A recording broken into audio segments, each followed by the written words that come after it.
Chapter 142, Chapter 142, Turning Clutus with a flip of the hand, turning rain with a cover of the hand. The peeping of several Soma Familia executives. How could Roy not notice? He grinned. Those defeated subordinates from that night. Little brats, you think I can't handle you? Court trial, commence. Have you killed anyone? What have you done to earn money? Have you bullied Orario residents? The black sheep of the Familia must be eliminated. In this world, this matter was easy. Before a god, one cannot lie. Calling all Familia members one by one to question them after a few questions, these people's underwear was stripped completely clean. Soma initially didn't quite agree with this approach. Suspecting his own children, this feeling was unpleasant. But upon learning of these people's committed evil deeds, smuggling, murder and arson, swindling, rape and pillage, all manner of evil, Soma was so angry smoke came from his 7 orifices. He wished he could draw his sword on the spot and cut down these bastards. Soma was incomparably heart-weary. This was his own Familia. Truly too ridiculous. Compared to the Evilus faction, they were even worse, just never discovered. Only this major purge exposed it. Roy and Lily recorded and filed beside. Members with major crimes were handed over to the Ganesha Familia for processing. Those who should be executed were executed, those who should be imprisoned were imprisoned. Those with relatively light crimes, and who hadn't killed anyone, had their blessings deprived and were exiled outside Orario. As for those who tried to lie and fish in troubled waters, needless to say, directly deprive their blessings, hand over or exile, without leaving any face. If their hearts had no ghosts, then why lie? One had to admit, this got a 100% accurate lie detector was extremely helpful for trial cases. But this process wasn't without incidents. Several executives led 300 to 400 Familia members, fully armed, walking over in a grand manner. Lily's face changed. As expected, they came. Roy asked, "What do you want to do?" These people didn't answer Roy. Instead, they looked at Soma. One of them said, "Lord Soma, we can't watch anymore. Do you want to expel everyone from the Familia?" Soma was speechless. Every Familia member's back had his divine blood. Expelling children he personally recruited, he also felt terrible. Previously turning a blind eye to Familia members' evil deeds, wasn't this indulgence of his own children? Seeing Soma about to soften, Roy said, "It's not Lord Soma who wants to expel everyone, but certain people colluded with Xanis, committing countless evils." Speaking, Roy patted the interrogation records. "These people's crimes, don't you know them?" Not knowing was dereliction of duty. Knowing was condoning and indulging, even colluding with villains. Pick a charge. Roy placed this multiple-choice question before the executives. The group's faces were ugly. They were of course the latter, but how could they admit such a thing? One person angrily said, "Sprout of Justice, you're an Astraea Familia member.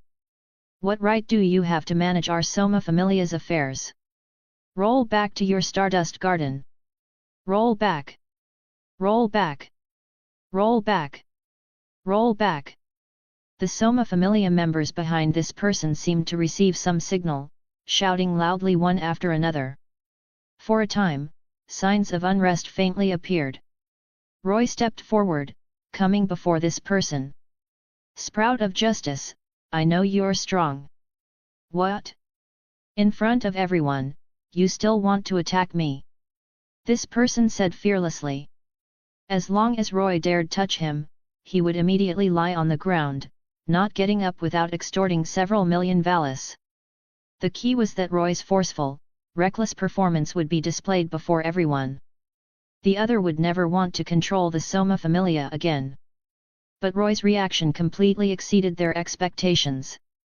Roy not only wasn't angry, but instead had a completely amiable appearance. How could that be? We're all civilized people. Fighting and killing isn't good. Hearing Roy say this, Soma Familia members' mouths twitched wildly, speechless in their hearts. The person who fought most fiercely and ruthlessly that night was you. You're right, so you come first to answer a few questions from Lord Soma. Roy agreed with the other while pulling this person before Soma. Have you killed anyone? What have you done to earn money? Have you bullied Orario residents? Facing Soma's 3 consecutive questions.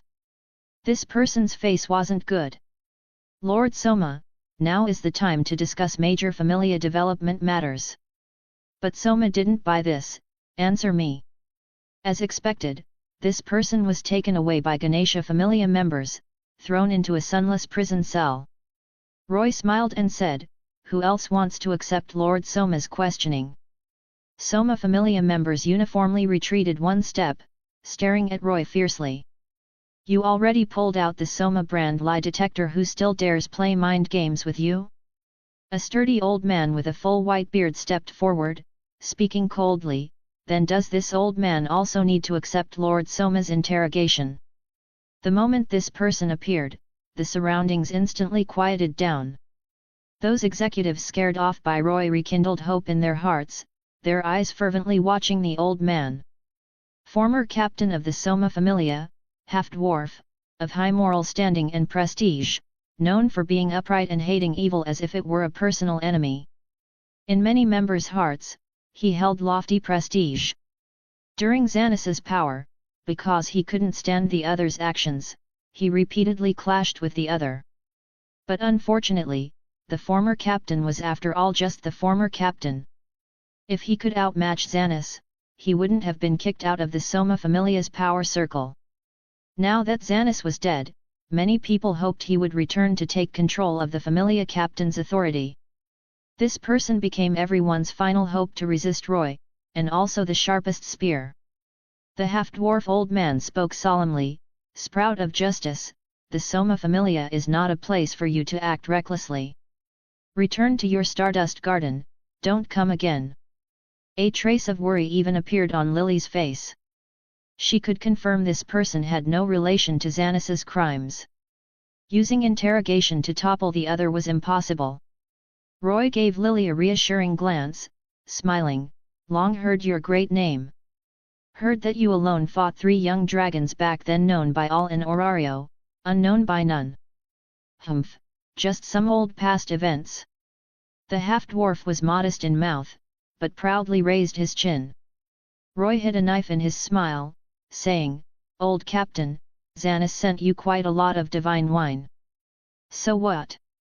Do you feel this old man's contributions to the Familia aren't worthy of drinking that divine wine? The half-dwarf directly admitted, his tiger eyes glaring. Don't dare, don't dare. The old senior's achievements are outstanding. Mere divine wine, of course, is nothing. Roy first flattered the other, then his tone shifted, taking out an account book from the satchel at his waist, but I have an account book of Xanas's. These 4 years, Xanas sent you at least 10 caddies of divine wine every month, sometimes reaching 20 caddies. When secretly purchasing divine wine before, Roy saw Xanas's private treasury. And the most important thing inside was the illicit funds account book. No matter how people lied and concealed, the whereabouts of illicit funds wouldn't lie. Obtaining this account book, who Xanas colluded with was basically clear at a glance. As expected, the moment Roy spoke, it immediately caused an uproar within the Soma Familia. Before a god, one cannot lie. Since Lord Soma didn't speak, then what Roy said was fact. The Familia members who originally supported the half-dwarf old man's face turned ashen. Huge imbalance emerged in their hearts. They worked hard outside, using all means to earn money, and could only drink a dozen or so milliliters of divine wine every month. The half-dwarf old man had already retired, lying at home, yet could easily obtain over 10 caddies of divine wine. How could such a comparison be acceptable? A trace of unnaturalness flashed across the half-dwarf captain's face. He still stubbornly said, So what? I didn't do anything for Xanas. At this point, Roy stopped pretending, sneering coldly, You indeed didn't do anything for Xanas. You merely did nothing at all, watching with open eyes as Xanis turned the Familia into this state. Everyone suddenly realized. The half-dwarf old man repeatedly clashed with Xanis, but in the end, it was all thunder and little rain. So the two were singing a double act. This old bastard was bought off long ago. If you think this story is fun and interesting and you want to read the next chapter earlier than the daily release, you can visit patreon.com/dzerf887. Chapter 143, Chapter 143, Divine Wine Auction. The half-dwarf captain, his disguise mask stripped off by Roy, his face pale, looking left and right while speaking of other things. Roy's decisive shout completely finished him off. The materials for brewing divine wine were purchased with everyone's money. Lord Soma's painstaking work. You're merely a parasite sucking blood from their bodies. Scram! Roy's final word was like a heavy hammer smashing onto the other. The half-dwarf captain's entire body trembled. Having lost everyone's support, how would he dare to clash with Roy? He left the Soma Familia's territory trembling. And the divine wine and assets in his home were confiscated by people Roy sent over, all turned over to public ownership. Anyone else? Roy's sharp gaze swept over everyone. The enormous Soma Familia, thousands of people, yet not a single person dared meet Roy's eyes, all lowering their heads. Watching Roy suppress the heroes, worship appeared on Lily's face, her eyes seemingly sparkling with little stars. At this moment, Roy was even more handsome than that night. Those several executives exchanged glances. Roy was even more troublesome than imagined. Only the final plan remained. If this place doesn't keep me, there will always be a place that keeps me. Those several executives along with several hundred members said in unison, Lord Soma, please perform a conversion for us. Conversion required the main god's permission. Otherwise, they would have run long ago. Why wait until now? Soma and Lily's faces changed. These people couldn't be called outstanding, but picking the tall among the short among a pile of drunkards, these people were considered decent. If they all ran, the entire familia would instantly collapse. This was something the two desperately wanted to avoid. Roy charged out with a single arrow-like stride, like a fierce tiger charging into a flock of weak sheep. Sprout of justice, you actually dare to attack. Those several executives' faces were ugly, drawing their weapons one after another. Among them were also level 2 adventurers. Crackle! Crackle! Several fierce sword flashes attacked. Not a trace of change appeared on Roy's face. Golden thunder emerged from his hands, materializing into gloves, quality reaching quasi-high grade.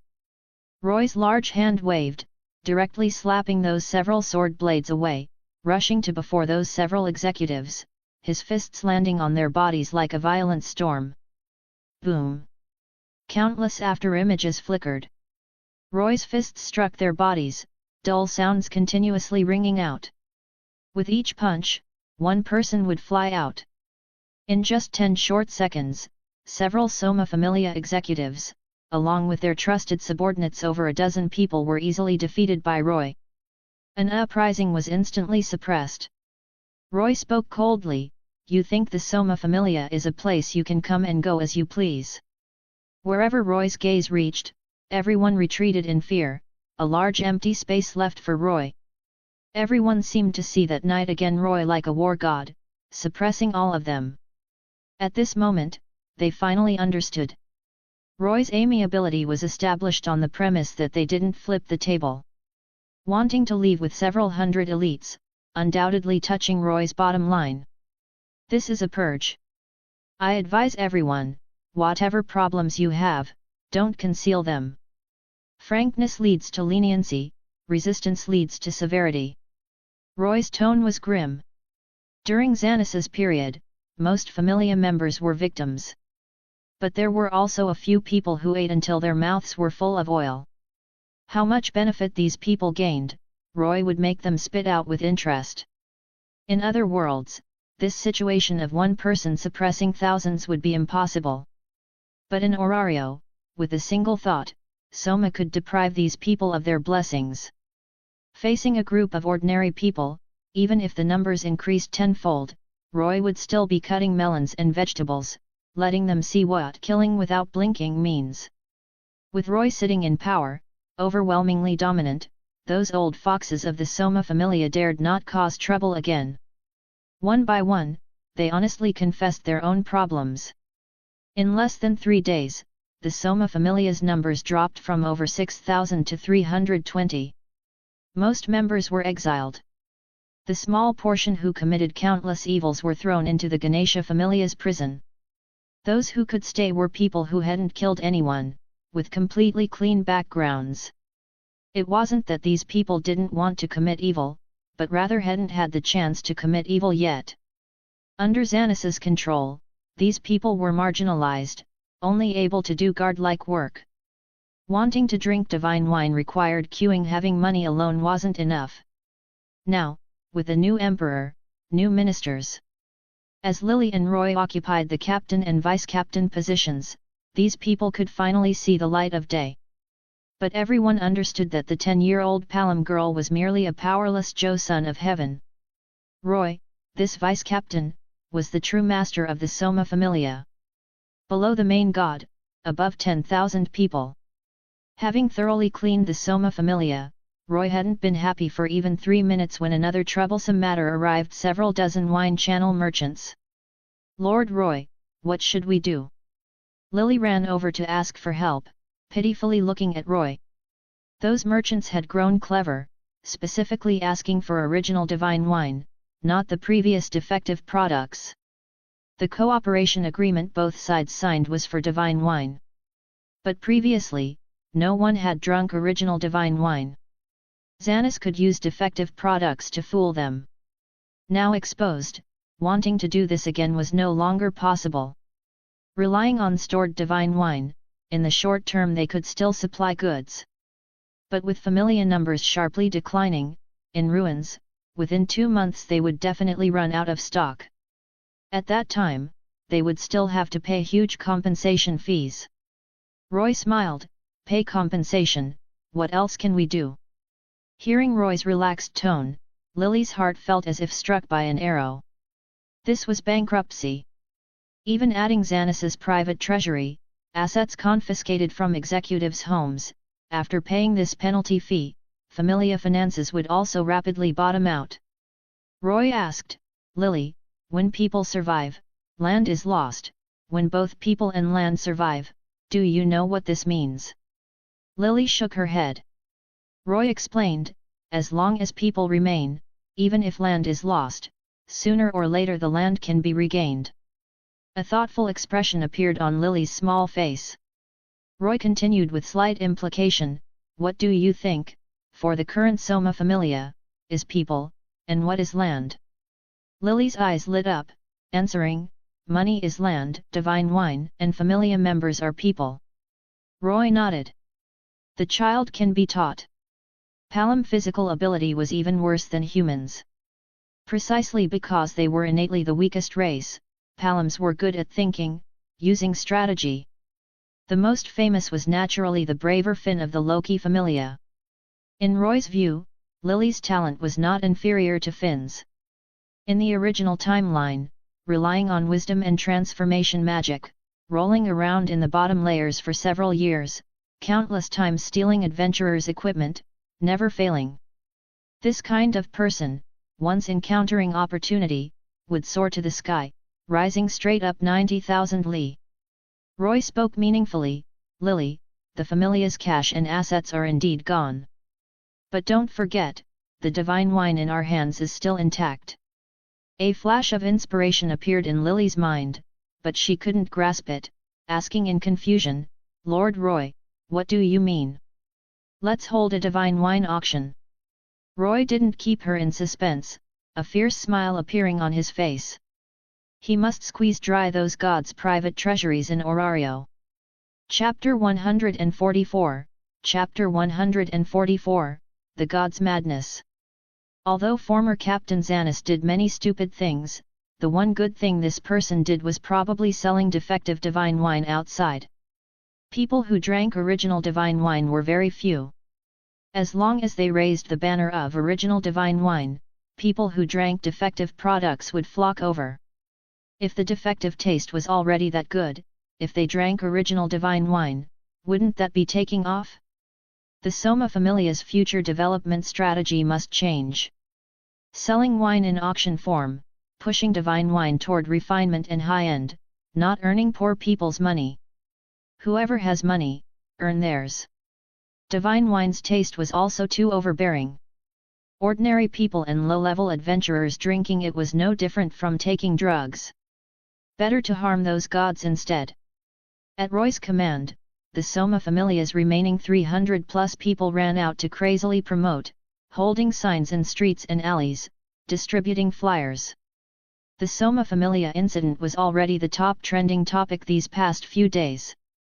Suddenly having such a matter appear, without accident, it rapidly spread throughout all of Orario. The Soma Familia was about to hold a divine wine auction. Gods, adventurers, and citizens discussed this matter one after another. Speaking of divine wine, everyone was furious to death their own drinking was actually defective products. Although the promotion was for original divine wine, who knew what these Soma Familia bastards were scheming again? A god sneered coldly, "Want to scam my money again? Whoever wants to go can go, I'm not going.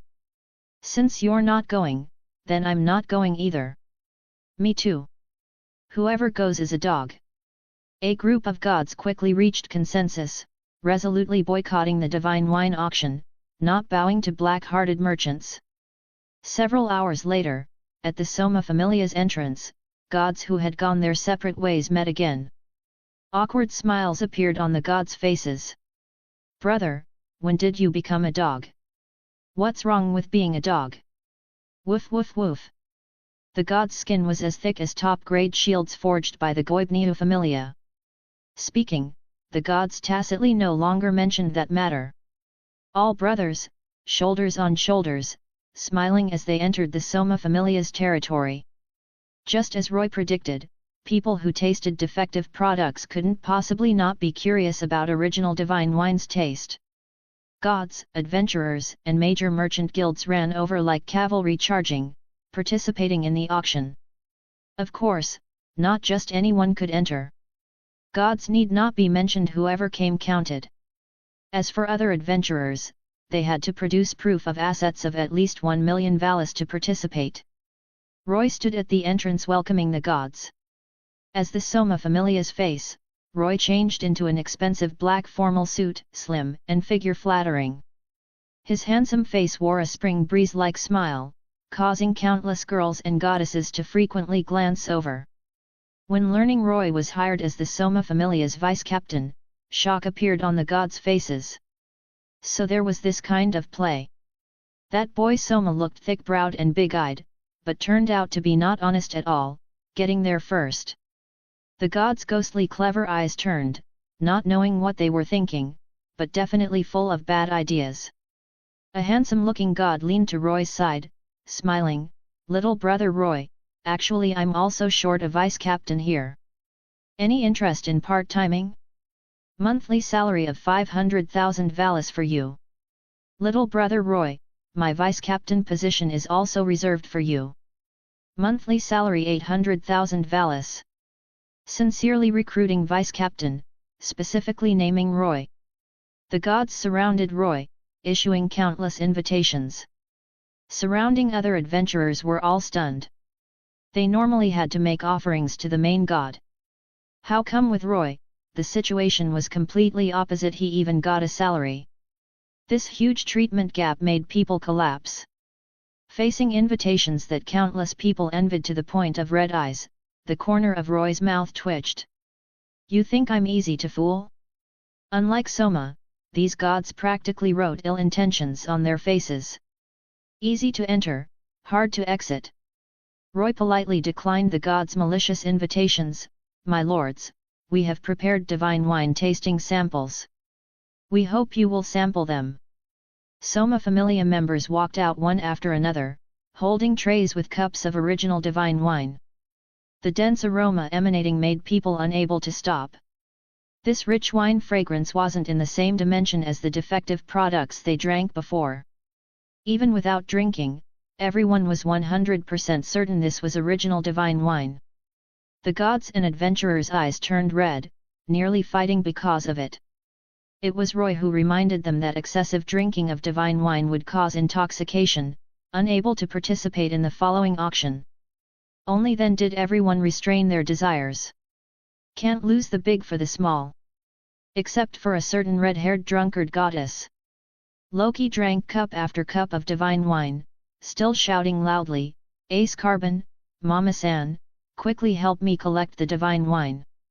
Actually wanting to pack up the tasting divine wine to take home. Riveria really wanted to pretend not to know this disgraceful main god. The naturally airhead Ace still wanted to execute Loki's instructions, but was held down by Riveria. Riveria wore a white gorgeous dress, like an elegant city beauty, revealing her graceful neckline and clearly visible collarbone. Her skin was fair and white, a delicate belt binding her slender waist that could be encircled with one grip. Her beautiful and noble appearance suppressed all other goddesses. Every movement exuded the elegance of royal elves.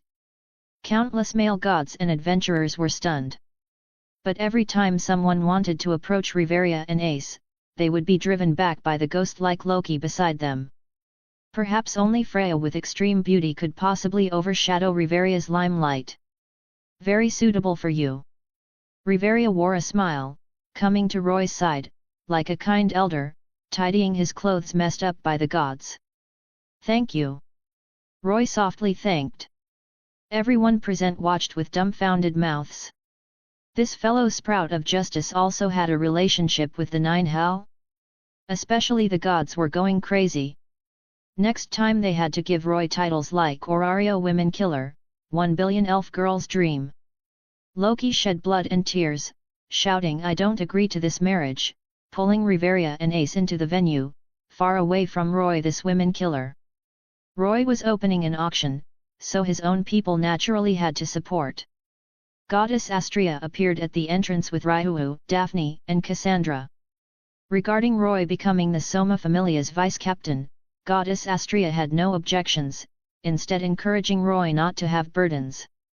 Miss Raihu looked at him with a numb gaze. Daphne and Cassandra's eyes were worshipful.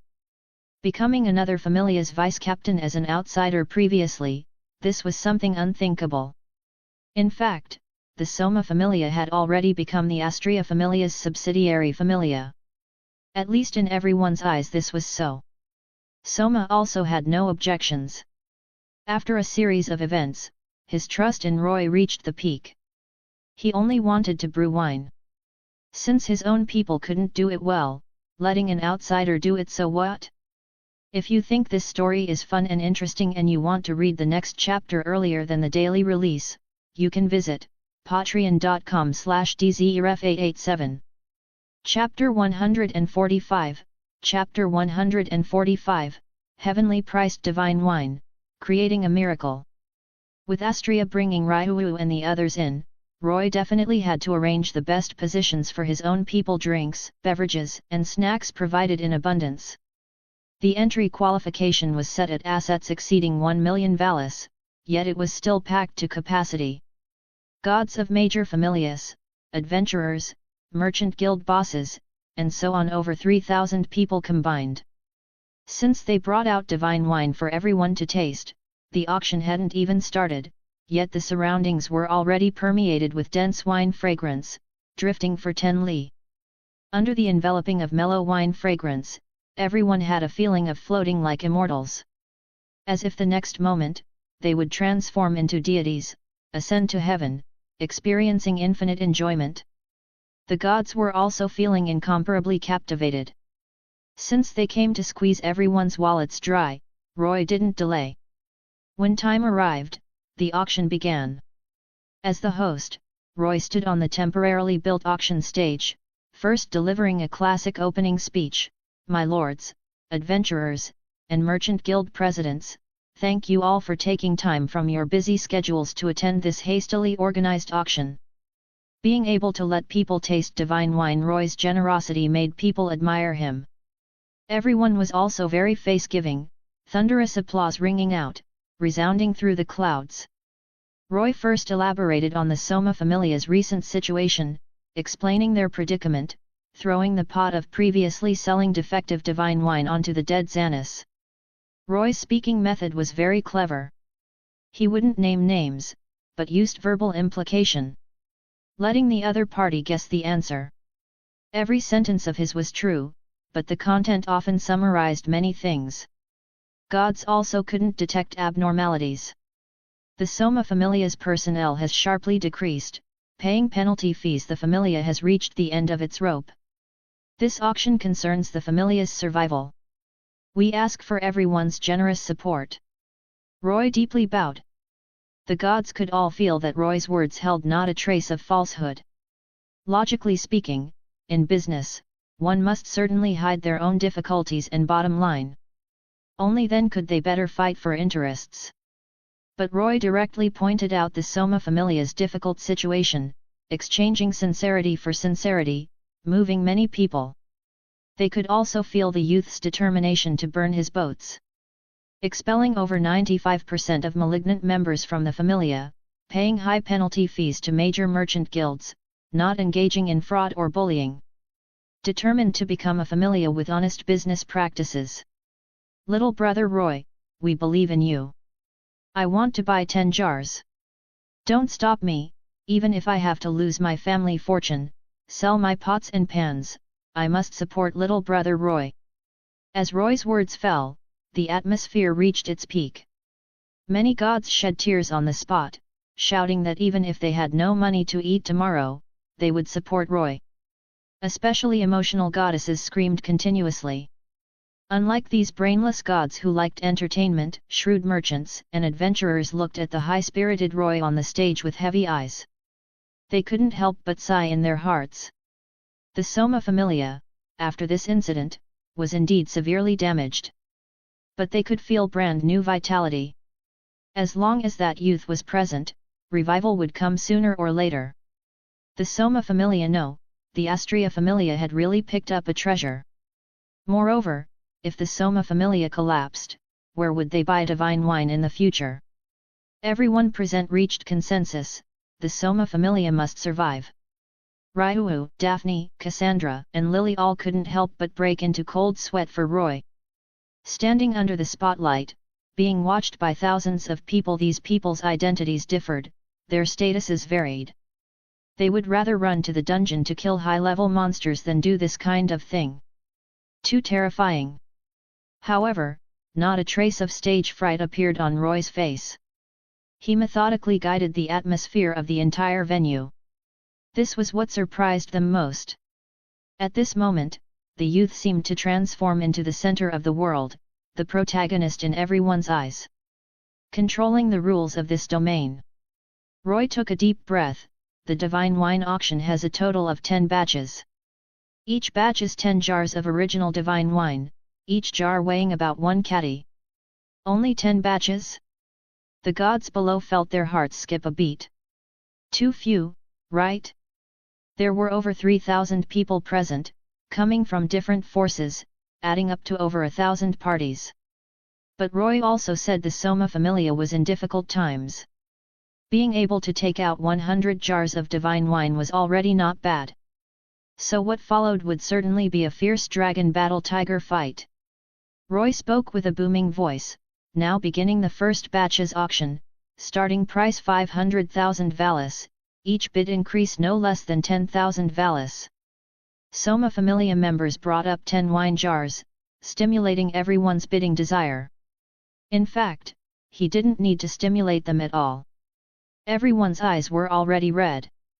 500,000 starting price. What difference was this from giving it away? Those defective divine wines, several dozen milliliters, cost 50 to 60,000 valis. One batch was 10 katis. 550,000 valis. 600,000 valis. Everyone began bidding one after another. In the blink of an eye, the first batch of divine wine was raised to over 1 million valis. So this was why Roy set entry qualifications. People with assets below 1 million valis basically didn't need to come in. At first, Everyone bid relatively conservatively, adding tens of thousands of valis at a time. The further it went, the more terrifying it became. 10 million valis. This voice made the surroundings quiet for an instant, but was quickly drowned by more voices. One batch had 10 jars of divine wine, split evenly, one jar over 1 million valis. This still couldn't scare everyone. The first batch of divine wine ultimately sold for 18 million valis. Surprisingly, the person who won this batch was Loki. Surprise appeared on everyone's faces. This fool god skilled in strategy and calculation, actually made her move so quickly, truly unexpected. Loki's face was smiling, her eyes slightly opening, flashing with the light of a successful scheme. But soon, everyone reacted. Loki was correct. The further it went, the more anxious everyone became. Prices for each batch rose like their lives depended on it.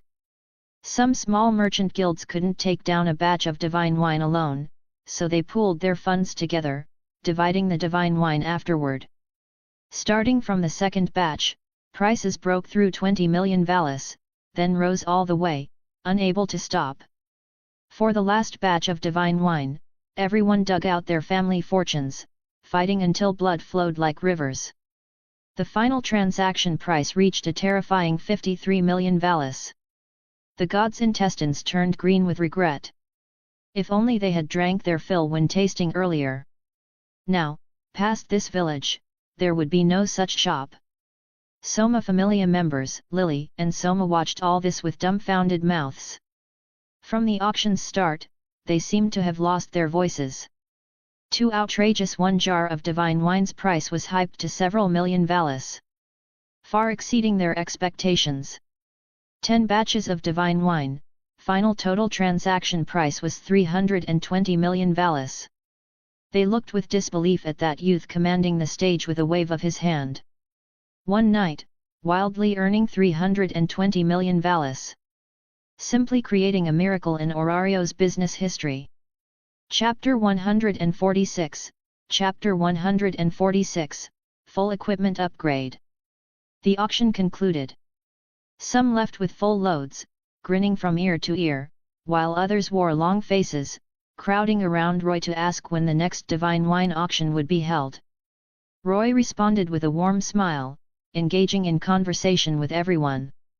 For those who hadn't managed to purchase the divine wine, Roy didn't let them leave empty-handed. He dug into his own pockets and gifted each faction a small bottle of original divine wine, containing 100 milliliters.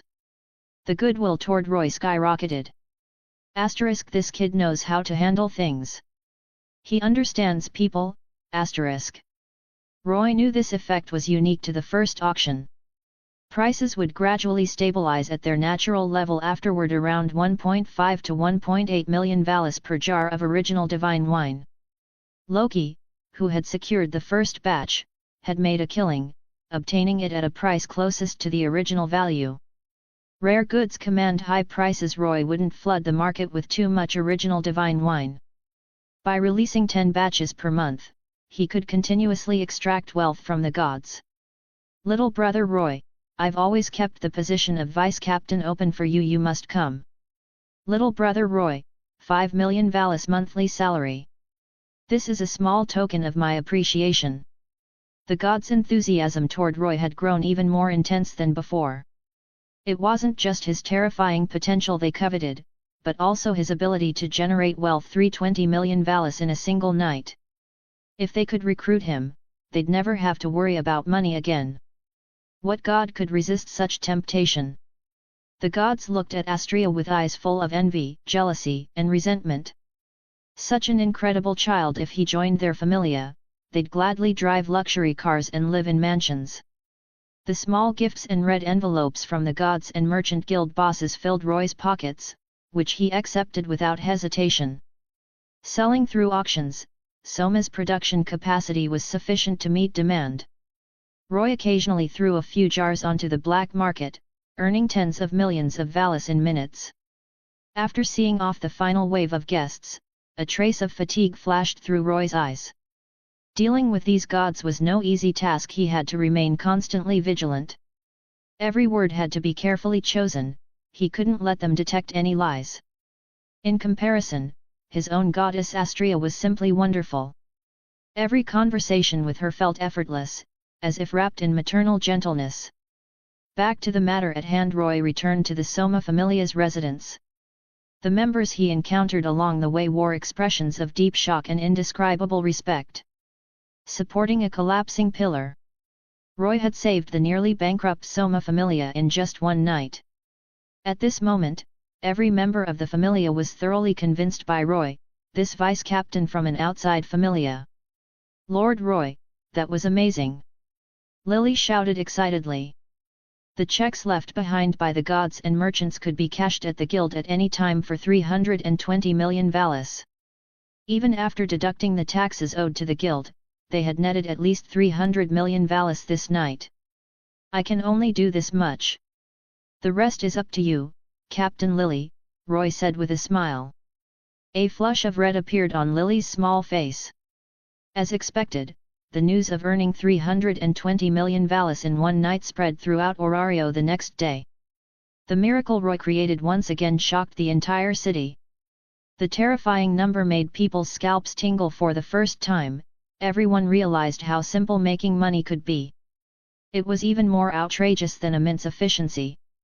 This youth had not only broken the record for adventurer leveling speed but also created an unprecedented commercial miracle. Yet after understanding the process, people felt only astonishment, not jealousy. Suppressing the Soma Familia, expelling numerous members, paying astronomical penalty fees, each of these was a feat ordinary people couldn't decide upon. Roy pressed forward under immense risk, one wrong step would have destroyed him. And he succeeded. Thus, everything he gained was simply the goddess of fate's blessing upon the brave. Unaware of the heated discussions outside, Roy appeared at the Goibniu Familia's residence with Ryuu, Daphne, and Cassandra. The equipment they had commissioned was complete. Amazing, all this equipment is ours. Daphne's eyes sparkled as she stared at the dozen or so pieces of gleaming equipment arranged on the racks. There were long swords, armor, chainmail, boots, gauntlets, the full adventurer equipment set. Although they had provided the materials, the processing fee for each set alone had reached several million valis, crafted with the blacksmith's blood and sweat.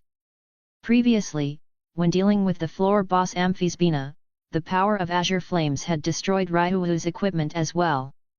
Now, with the full equipment upgrade, they had truly gone from bird guns to cannons.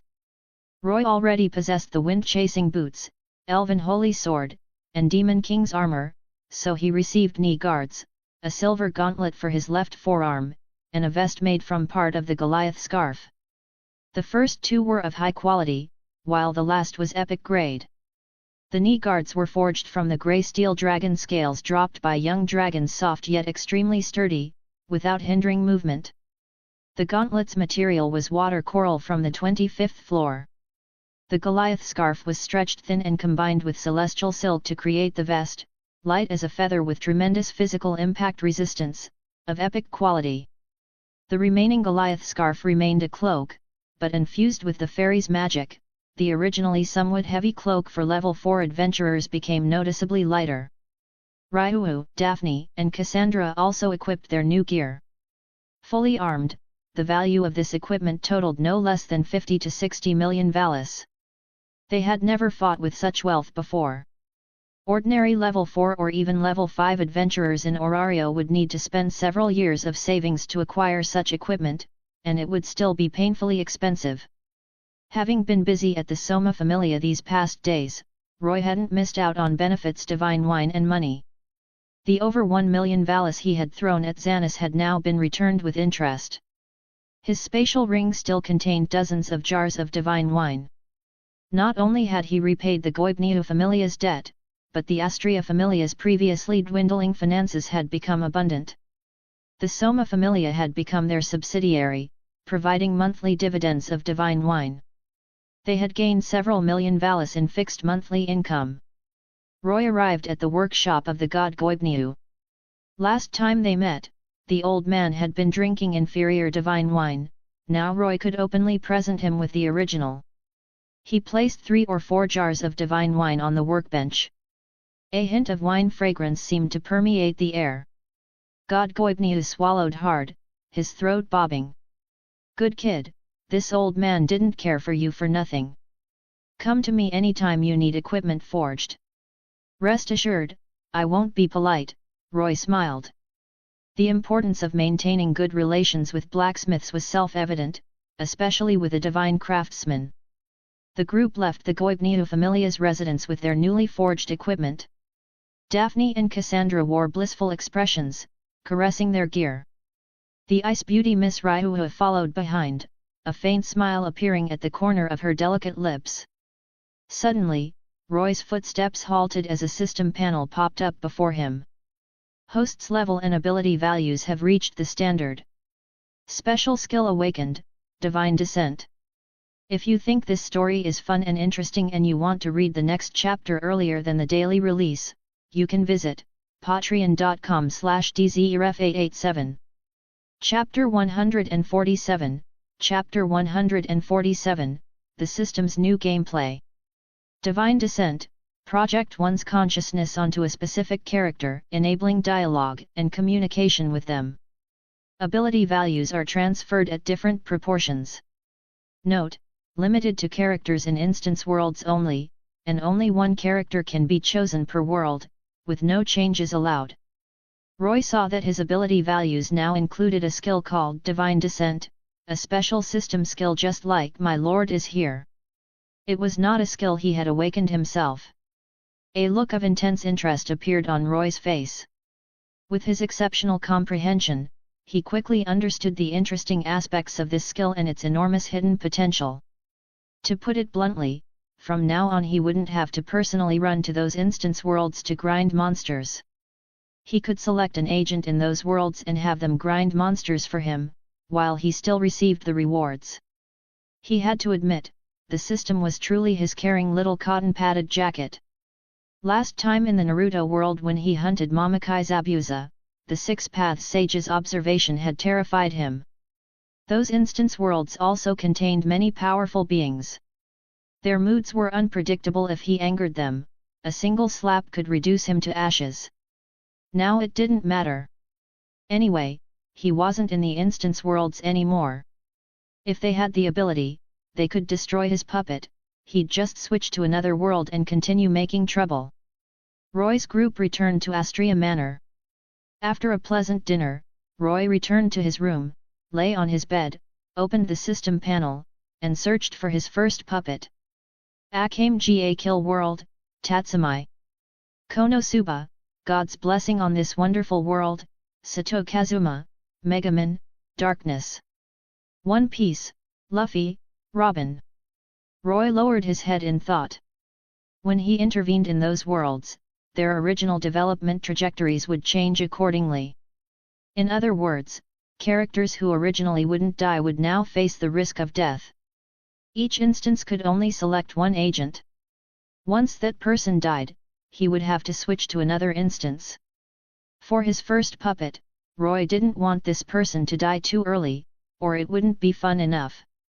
Roy couldn't help but recall the day his system awakened, and an idea came to him. His first puppet was someone who couldn't die. I've decided on you ReZero, starting life in another world, Natsuki Subaru with return by death.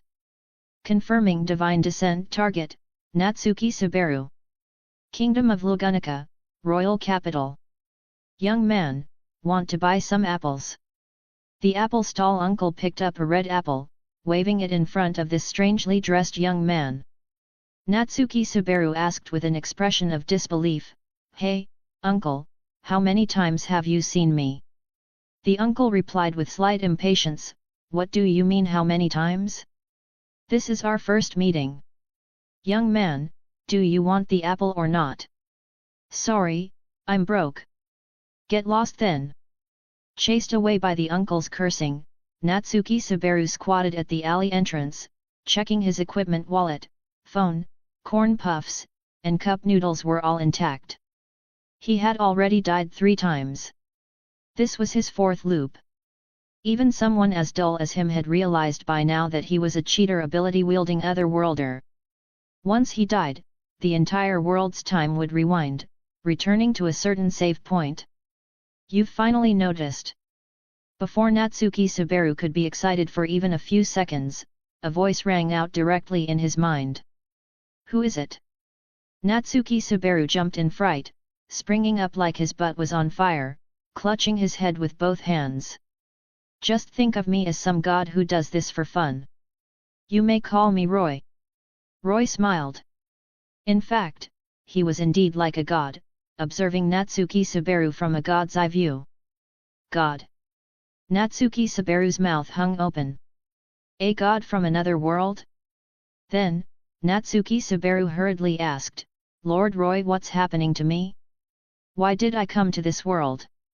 What is return by death? Facing the series of questions Natsuki Subaru threw at him, Roy said with a headache, Stop asking. Knowing too much isn't a good thing for you. The complexity of this world was top tier, Roy didn't even dare to enter personally.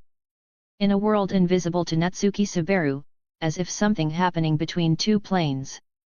Accompanied by eerie BGM and deep black fog permeating the entire world, an unparalleled beauty appeared before Roy, her entire body shrouded in black mist, with only her outline faintly visible.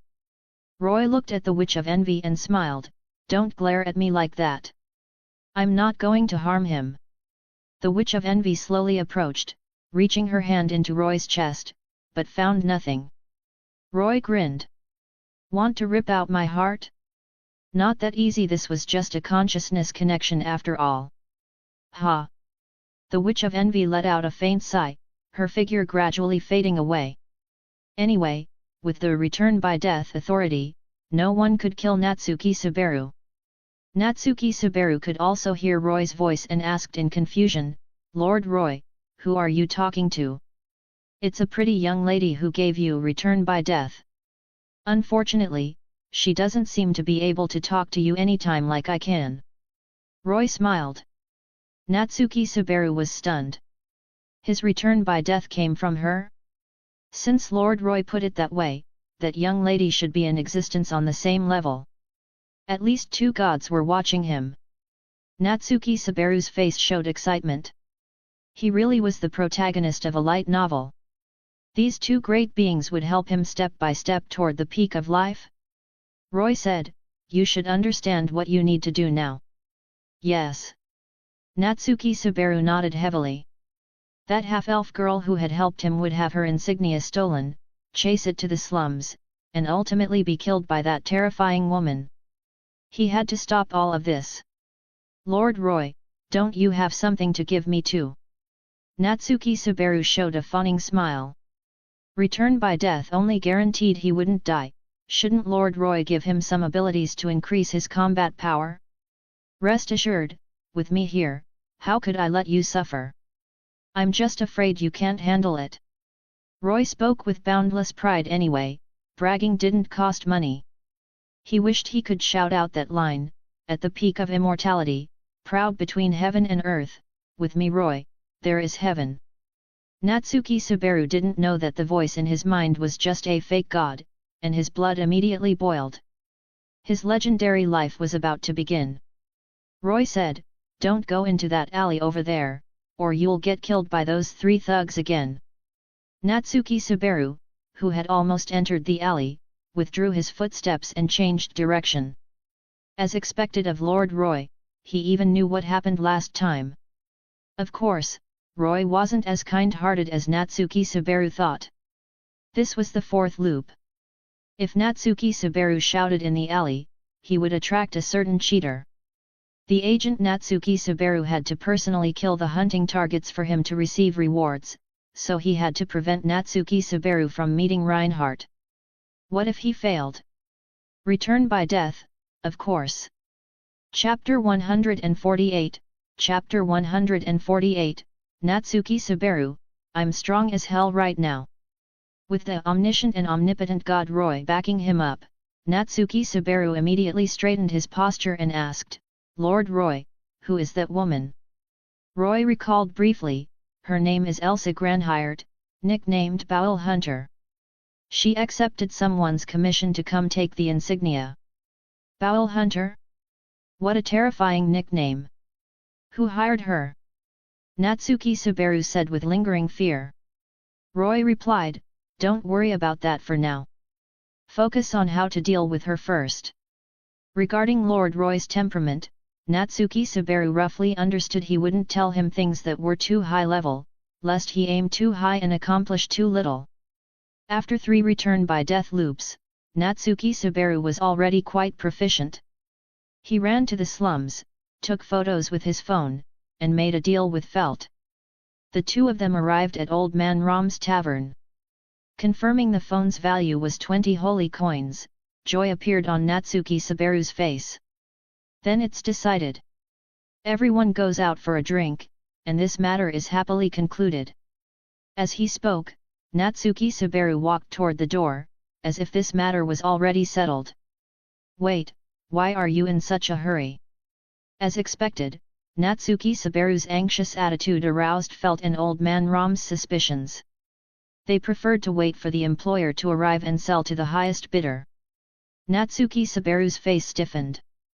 Of course he was anxious that crazy woman could appear at any moment, and when she did, everyone would be killed. Natsuki Subaru desperately tried to explain to the two, but with his clumsy tongue, he couldn't convince them at all. Roy shook his head watching this. After all, he was just a 17-year-old high school student with too little experience. Knock. Knock. Knock. At this moment, knocking sounds rang out. It was as if knocking directly on Natsuki Subaru's heart. His heart contracted with the knocking sounds, his nervousness visible to the naked eye. Lord Roy, what should I do? Natsuki Subaru subconsciously touched his abdomen, the pain of having his bowels cut etched into his mind. Fortunately, this time he had someone to consult with, the great god Roy. Roy smiled, rest assured, the person outside is the half-elf girl who haunts your dreams. Hearing this, Natsuki Subaru's eyes lit up. The person outside seemed to notice the door wasn't locked and slowly pushed it open. Indeed, it was the half-elf girl with silver hair and amethyst eyes. Return the insignia to me. Amelia mobilized her mana, condensing several sharp ice spears aimed at Natsuki Subaru and the others. Natsuki Subaru was about to explain when Roy's voice rang in his mind, she's entered the house. Natsuki Subaru broke out in a cold sweat all over his body. Bowel Hunter. I'm temporarily lending you part of my power. Kill her, don't go soft. She's someone who kills without blinking. Roy spoke, manipulating the system to grant Natsuki Subaru about 10% of his ability values. For Natsuki Subaru, this was already an indescribably powerful force. Heat flowed throughout his entire body, and endless power surged from within. Natsuki Subaru said excitedly, praise Lord Roy. Whoosh! In the blink of an eye, a blur shot out from the darkness, heading straight for Amelia. With Roy's warning, Natsuki Subaru reacted faster than everyone else, grabbing a large wooden crate and smashing it fiercely at Elsa. Elsa had no choice but to stop, swinging her blade. Sharp light shredded the large wooden crate to pieces. Amelia jumped in fright and hurriedly retreated. What they saw was a voluptuous woman with waist-length hair tied up like a braid, possessing crystal-clear fair skin and a quiet, beautiful face with drooping eyes. How curious! In that instant, you became stronger, and the sense of danger you give me has multiplied several times over. Elsa looked at Natsuki Subaru strangely. Humph! Natsuki Subaru stood proudly. He now had Lord Roy's power that was an invincible existence. Felt recognized Elsa and demanded, employer, what do you mean by this? Elsa merely glanced at her lightly, truly slumborn, so unreliable in handling matters. You even led the owner here. Now that it's come to this, I'll have to silence all of you. Her tone seemed quite helpless, but anyone could see the excitement and fanaticism on her face, clearly the type of bloodthirsty madman. Wanting to harm my daughter, I can't pretend I didn't hear that. A fluffy, adorable little cat emerged from the crystal stone hanging on Amelia's chest, none other than the Civil War illusion god Puck. Natsuki Subaru, Amelia, Puck, Old Man Rom, and felt 5 against 1. Yet Elsa's face showed not a trace of fear, only cold killing intent. Puck struck first, condensing countless ice crystal spears with his mana and firing them like rain. Elsa dodged rapidly inside the room. Roy taught Natsuki Subaru about the basic formations of adventurers, and the latter shouted loudly, "Puck, continue the assault. Old Man Rom and I will be the vanguard. Silver-haired half-elf lady, prepare your healing magic." Natsuki Subaru revealed all of Elsa's intelligence one by one, causing everyone's expressions to turn grim. Facing Elsa, this extremely threatening enemy, the group quickly reached a consensus to join forces against her. The battle between both sides was imminent. Facing the combined assault of 5 people, Elsa unsurprisingly fell into a disadvantage, fleeing like a wolf in the room. Elsa glanced at Natsuki Subaru, a trace of incredulity flashing across her face. This young man's steps and behavioral habits completely didn't resemble those of a seasoned veteran. Yet he could always play a decisive role at critical moments, truly making her unable to understand. It was as if an old monster lived inside his body. Just as Elsa suspected. Roy had stripped her bare to her underwear. Elsa has a half-vampire constitution, capable of resurrecting multiple times. The coat on her body can block magic attacks. What a troublesome person! Hearing this, Natsuki Subaru's face turned ugly. Use fire, burn her to death. Isn't that little girl free? Have her find gasoline or other flammable materials. Roy also gave instructions. Resurrection sounded impressive, but as long as it wasn't concept-level ability, it just meant life force and recovery ability far exceeding normal. Carbon-based life forms have no resistance to flames. Felt, hurry up and find gasoline, diesel, whatever oil you can find, bring it here. Through his conversation with Roy, Natsuki Subaru obtained Elsa's complete intelligence. This turned the battle into a hunt. But as time passed, casualties appeared on Natsuki Subaru's side. Puck reached his quitting time. "Ha, so sleepy. You rest first, I'll handle it. Leah, if anything happens to you, I'll abide by the contract and destroy the world. If the situation becomes critical, consume soul power to summon me," Puck said, his petite body becoming increasingly faint until it disappeared. Losing Puck, their main force, Natsuki Subaru's side's combat power plummeted, and Elsa was already able to counterattack. Her swift figure charged forward like a cheetah, swinging the short blade in her hand with fierce blade light. Natsuki Subaru and Old Man Rom were beaten back step by step. Elsa was extremely cunning, always positioning herself overlapping with the two, making Emilia wary and afraid to use magic attacks casually. If you think this story is fun and interesting and you want to read the next chapter earlier than the daily release, you can visit patreon.com/dzeref887. Chapter 149, Chapter 149, The Loot Elsa Dropped. Roy observed their battle from a god's eye view. The most powerful ability in this world was undoubtedly divine protection, but setting aside certain cheaters, Reinhardt, purely in terms of human and beastman physical abilities, they mostly hovered between level 2 and level 3. And his 10% ability values granted Natsuki Subaru level 2 combat power with all S-rank ability values. Theoretically, his stats were comparable to Elsa's, but unfortunately, as an ordinary high school student, Natsuki Subaru's combat experience was infinitely close to 0. Even with equal abilities, he couldn't defeat her. It wasn't easy for Elsa to defeat Natsuki Subaru either, after all, Roy was secretly commanding him. Under Natsuki Subaru's urging, Felt, who couldn't join the battle, went to find combustible materials. Old Man Rom's general store was all-encompassing, and fuel was quickly found. The remaining problem was how to splash it on Elsa. Her speed was simply too fast. Elsa's body was as soft as if she had no bones, moving nimbly and swiftly, dodging the ice spears Emilia fired, appearing beside Old Man Rom, her short blade swinging out countless sharp flashes of light.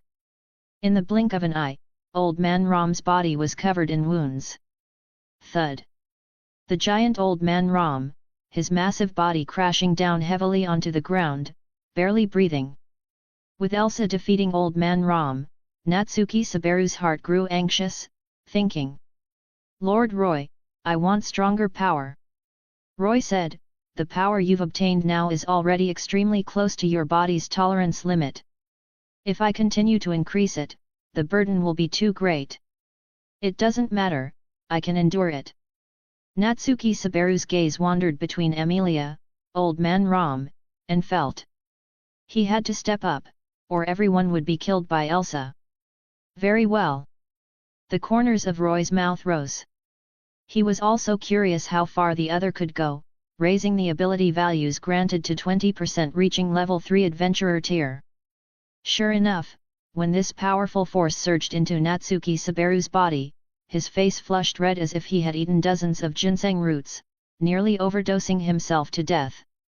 His nose bled, his eyes turned red, and even more powerful strength emerged within his body. Natsuki Sabaru clenched his fists, shocked in his heart. This was Lord Roy's power. Natsuki Sabaru picked up Old Man Ram's wooden club. With Roy's ability value enhancement, the originally heavy wooden club felt incredibly light to Natsuki Sabaru. "Ha!" Natsuki Sabaru shouted explosively, his body shooting forward like a rocket, raising the club and smashing it down fiercely. Natsuki Sabaru suddenly erupted, the speed and power he unleashed several times stronger than before. Elsa, who was attacking Emilia, was caught off guard and struck by the club, her entire body sent flying. Boom! Elsa crashed into the counter, the wooden surface shattered to pieces, cracking sounds ringing out as who knew how many bones in her body broke. Severely injuring the opponent in one strike. This was the charm of a stats monster. Natsuki Sabaru panted heavily, an excited smile on his face. He felt he could do anything. Old Man Ram felt, and Emilia stared dumbfounded at the domineering Natsuki Sabaru. "Did you eat a dinosaur's whip? How did you suddenly become so fierce? You can become even stronger? Wonderful!" Elsa licked her rosy lips, her appearance bewitching. "I have nothing to say to a pervert like you who likes other people's bowels. Die!" Having succeeded in one blow, Natsuki Sabaru didn't stop, grabbing a large bucket of fuel and dashing forward to pour it all over Elsa. Natsuki Sabaru shouted loudly, "Felt!" The prepared felt threw a fire starter over, arcing through the air and landing on Elsa. The moment the sparks touched the fuel, flames erupted, spreading across Elsa's entire body. Under the intense burning, this woman didn't let out a single scream. Her frenzied gaze fixed on Natsuki Sabaru. "Arms broken, I still have legs. Legs broken, I still have claws and fangs." Elsa charged toward Natsuki Sabaru. "I know." With Roy's reminders, how could Natsuki Sabaru not know how crazy this woman was? Even with just teeth remaining, she would bite a piece of flesh from her enemy. Natsuki Sabaru swung the club heavily, like hitting a baseball, sending Elsa flying. Elsa landed over a dozen meters away, gradually losing her life signs amid the flames. "We won!" Emilia, Old Man Ram, and felt relaxed, expressions of different kinds of joy appearing on their faces. Natsuki Sabaru, who had done all this, collapsed on the ground. His body had also been severely damaged by Roy's immense power. Before losing consciousness, he could still hear the urgent calls of Emilia and the others, closing his eyes in satisfaction. Roy withdrew his gaze. The adventurer's fauna wasn't something obtained in one step, but rather gradual progress. Natsuki Sabaru, an ordinary person, forcibly obtaining level 3 power. It was impressive enough that he didn't explode. When Roy used the resonance contract to obtain Miss Ryuu's level 5 ability values, he could only sustain it for 2 hours at most. After Natsuki Sabaru, this puppet, killed Elsa, a reward panel popped up before Roy. Asterisk successfully hunted Elsa Granhired, level LV.2 LV.3. Reward, 300 attribute points and potion chest. Open potion chest. Yes.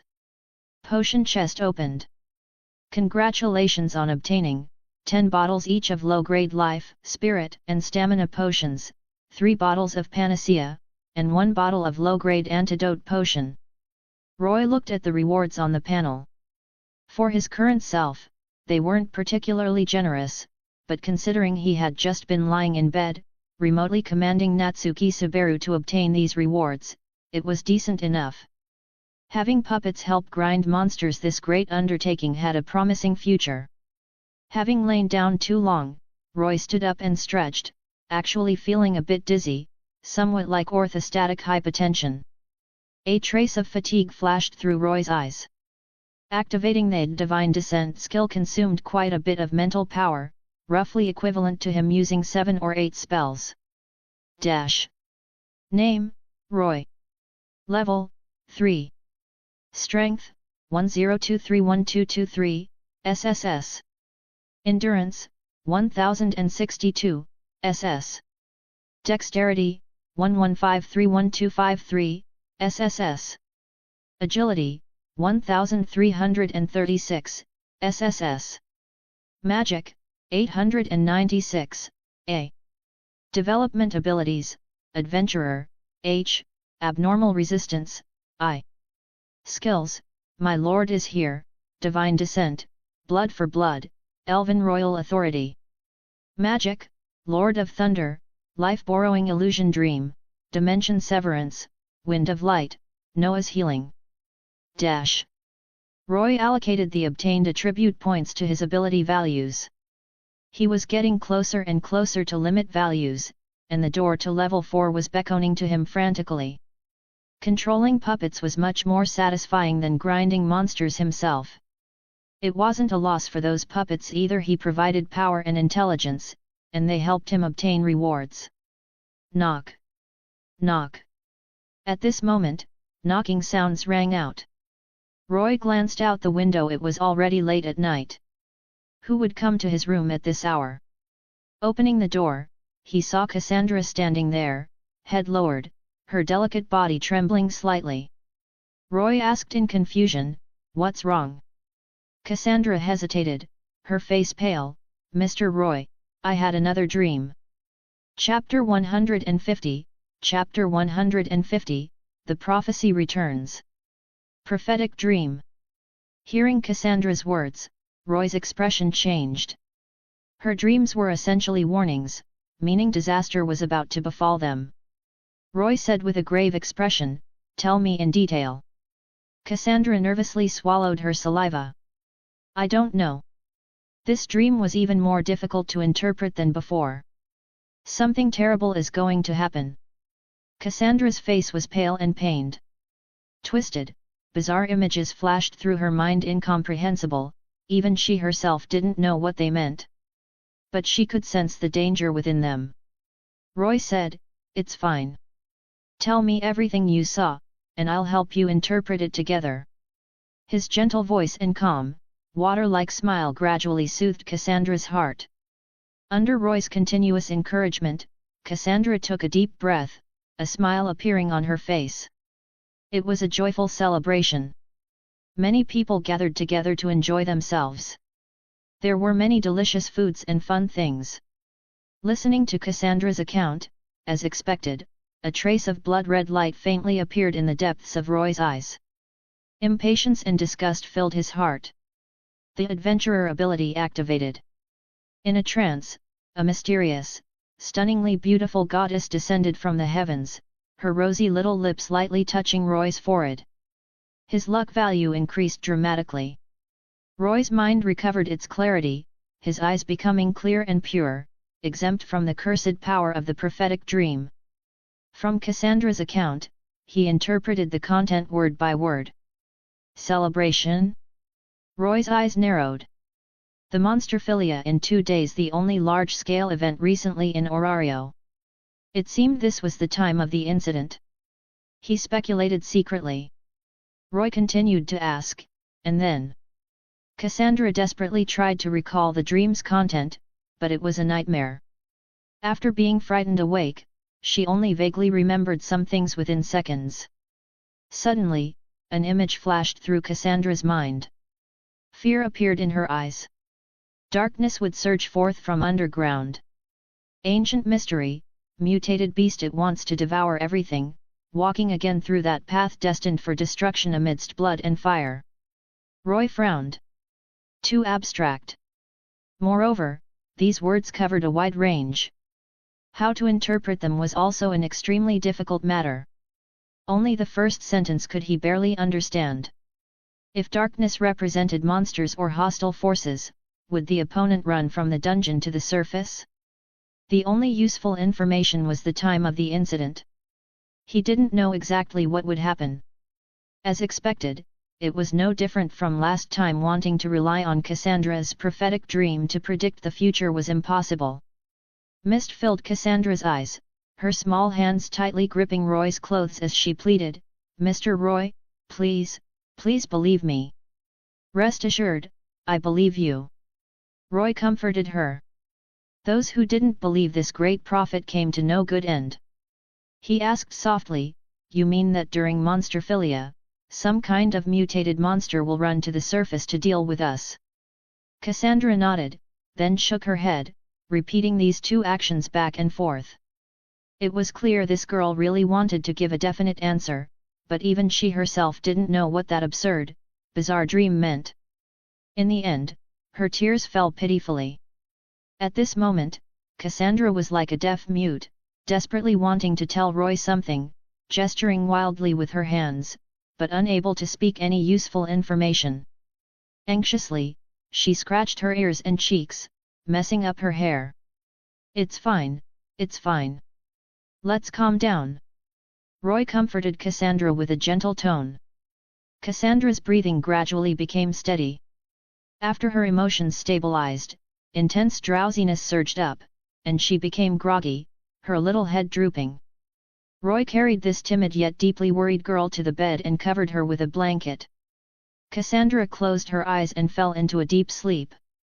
Even in slumber, she still furrowed her brows, pursed her small lips, and clenched her hands into fists, as if experiencing something terrifying. Roy leaned against the wall, resting with his eyes closed, his mind thinking. His keen sense of smell made him aware that this matter was 80 to 90% aimed at them.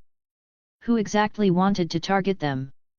Since coming to Orario, he had offended quite a few people. Astraea Familia? The dark faction related to Rudra Familia? Familia? The Apollo Familia who was kicked out of Orario? Or perhaps the Soma Familia members who were exiled after the recent purge? Perhaps this was no longer meaningful. Soldiers come, the general blocks, water comes, the earth covers. Roy changed his approach. The time of the incident was monsterphilia in 2 days, and monsters would definitely appear. In the limited time remaining, what could he do? Grind his ability values to the limit, and find external aid. Roy slowly opened his eyes. In the previous expedition, defeating the floor boss Amphisbena with at least level 5 ability values while at level 3, he had already accomplished the feat required to level up to level 4. He could level up at any time, he simply wanted to grind his ability values to the limit of his aptitude first. The next day, Roy came before Ryuhu. "Miss Ryuhu, I have something to tell you. Do you have time?" The elven girl was wearing a simple white nightgown. Her golden hair shone like ears of wheat, her skin white and tender, lustrous as jade. Her small face was exquisitely unparalleled, as perfect as a porcelain doll without a single flaw. Her bright sky blue eyes were as brilliant as gems. Her slender, pointed ears were the most distinctive feature of an elf. Ryuhu, who had just woken up, still had a trace of sleepiness on her small face, her eyes drooping, her temperament cold yet gentle. Facing Roy's request, Ryuhu nodded lightly. This was one of the things Roy liked most about Ryuhu. She never asked why, and almost never refused a request. However, since destroying the Rudra Familia and her heart of justice reviving, realizing she was the only senior member and pillar of the Astraea Familia, Ryuu's personality had sprinted toward her original timeline direction. Mature, steady, rarely speaking, like an ice beauty. Just standing there, her tall, stunning figure was pleasing to the eye. After washing up, Ryuu came to the dining table, enjoying the breakfast Roy prepared: soy milk and fried dough sticks. Ryuu sipped the sweet soy milk in small mouthfuls, wearing gloves, tearing the fried dough sticks into small pieces, putting them in her small mouth, chewing slowly, then swallowing. Her eating movements were elegant and steady, but not slow at all. In the blink of an eye, 3 cups of soy milk and 4 fried dough sticks were consumed by her truly a little foodie. Adventurers' physical energy consumption far exceeded ordinary people's, and they had requirements for both food quality and quantity. Although Miss Ryuu didn't ask for the reason, Roy still needed to explain. Such a level 5 fighter couldn't be left to waste. He said, "I received reliable information that someone is targeting us." Ryuu's small hand holding the fried dough stick paused. She slowly raised her head, her originally calm eyes turning ice cold. If you think this story is fun and interesting and you want to read the next chapter earlier than the daily release, you can visit patreon.com/dzref887. Chapter 151, Chapter 151, Seeking External Aid, Loki Familia. Who? Learning that someone wanted to target them, a trace of icy killing intent appeared in Ryuu's tone. She was no longer the pure young girl who debated justice with Kaguya. Her hands were stained with the blood of countless people, and her mentality had long since changed. The justice still existed in her heart, but she would not show mercy to her enemies. In a sense, she had also been influenced by Roy. Once she identified someone as an enemy, she would eliminate them completely, annihilating their entire family.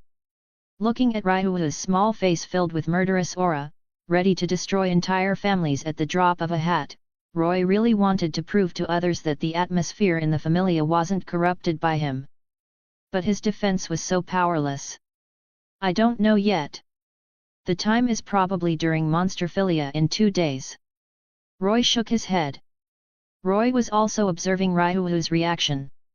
If Cassandra had told Ryuu what she just said, the other party probably wouldn't have believed it. It seemed that having someone else relay the message would avoid the influence of the prophetic dream's cursed power. Of course, personal factors also played a role.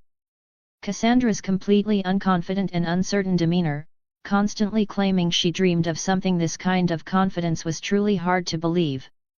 If she could change her image and present information with reason and evidence, even if others didn't believe it, they would at least consider it as a reference. Ryuu's lips parted slightly. "What can I do?" Roy replied, "Fight and protect." Ryuu nodded heavily. She had lost her Familia companions once before and would never repeat that mistake. When they encountered the floor boss Amphisbena last time, she was willing to sacrifice herself to protect Roy and the others. Knowing that something was about to happen, everyone reduced their outings. Daphne and Cassandra, who were originally scheduled to train in the dungeon, stayed in the courtyard to practice their techniques. Goddess Astraea was the same. Everyone could sense an atmosphere of impending storm. As for why they didn't run away, it was the same principle. If someone was plotting against them, they would come sooner or later. Were they never going to return to Orario? One can be a thief for 1,000 days, but not guard against thieves for 1,000 days. Moreover, knowing that a disaster would occur during Monsterphilia, how could Goddess Astraea, who presided over justice, stand idly by? One must know that even during the Great Feud, which was so dangerous, the Astraea Familia did not run away. Now, with just an unconfirmed piece of intelligence, they wanted to scare them off? Impossible. Roy searched through all the information in his mind but couldn't find this event in the original timeline. If it was a dungeon rampage, there should have been some traces. So he was certain someone was targeting them. A ferocious smile appeared at the corners of Roy's mouth. In that case, on the day of Monsterphilia, he would make all of them die here, cleaning up all the demons and monsters. Having made up his mind, Roy left Astraea Manor and came to the Loki Familia's residence, the Twilight Manor. In fact, the residences of their two Familias were very close, both in the northernmost area of Orario, only separated by a main street. Roy crossed North Main Street, and the Loki Familia's residence came into view. As one of the two strongest Familias in Orario, the Loki Familia had quite a large number of members, at least over 1,000. So they directly purchased a large area, built numerous luxurious residences surrounding the main mansion like stars surrounding the moon, enclosed by towering walls. Roy remembered he had come here before. Unfortunately, the sign hanging at the entrance, "No admittance for idlers and dogs," had kept him out. The guard at that time looked at him with disdain, tapping that sign with his finger, the meaning obvious. Now looking at it, the entrance was empty, that sign had probably been thrown away. Justice Sprout. When Roy approached the entrance of the Twilight Manor, the two guards jumped in fright, watching Roy vigilantly. The grudge between Justice Sprout and their familia was known throughout the entire Loki Familia. They subconsciously thought Roy had come to cause trouble. Roy, who held the title of the strongest level 3 adventurer, they didn't dare to be the slightest bit careless in their hearts. Seeing that both guards were level 2 adventurers, considered core combat power in other familias, Roy could only sigh at the Loki Familia's profound foundation. Roy showed a friendly smile. "I want to see Captain Finn. Could you do me this favor?" The two guards exchanged glances. If it were an unknown character, they would have directly chased them away. "Please let us go in and report." One of the guards jogged toward the main mansion area. Roy wasn't surprised by this. Others' respect was earned through one's own strength. 2 minutes later, that guard ran back, his expression respectful. "Justice Sprout, please enter." Roy followed this guard into the Loki Familia's residence, behaving honestly, not looking around or walking randomly. Although the Familia residence wasn't full of secrets everywhere, asking questions or walking around carelessly could easily arouse others' resentment. This guard was also responsible for monitoring him. Entering the living room of the main mansion, Roy finally saw the captain of the Loki Familia. Braver Finn Diem. The most legendary Palom of the era, a blonde pretty boy with blue eyes. The other party was only 119 centimeters tall, yet gave off a feeling of standing tall and upright. Though he appeared youthful, Finn was actually 38 years old. The Falna was not enhancement but evolution. The body would continuously change in the direction of the divine. The higher the level, the corresponding increase in lifespan. At level 6, Finn could easily live 200 or 300 years without issue. If he continued to level up later, this number would increase further. Roy said, "Captain Finn, I've long heard of your great name." Finn sat on the sofa, nodding lightly. "Recently, I've also often heard your name." At this moment, Finn made a move that surprised Roy. He stood up and bowed. "There is one matter for which I must apologize to you. That sign at the entrance back then was a whim of our main god, without any malice." Roy looked at Finn strangely. Scenes of the captain of the strongest familia bowing to someone were rare. After all, it concerned the face of the entire familia. If Nalan Yanran had this kind of attitude, it wouldn't have escalated to "don't bully the young when they're poor." The martial world wasn't about fighting and killing, but about human relationships and social interactions. That matter is in the past. Roy shook his head indifferently. To say he was extremely angry back then wasn't entirely true. Familias with worse attitudes than the Loki Familia were everywhere.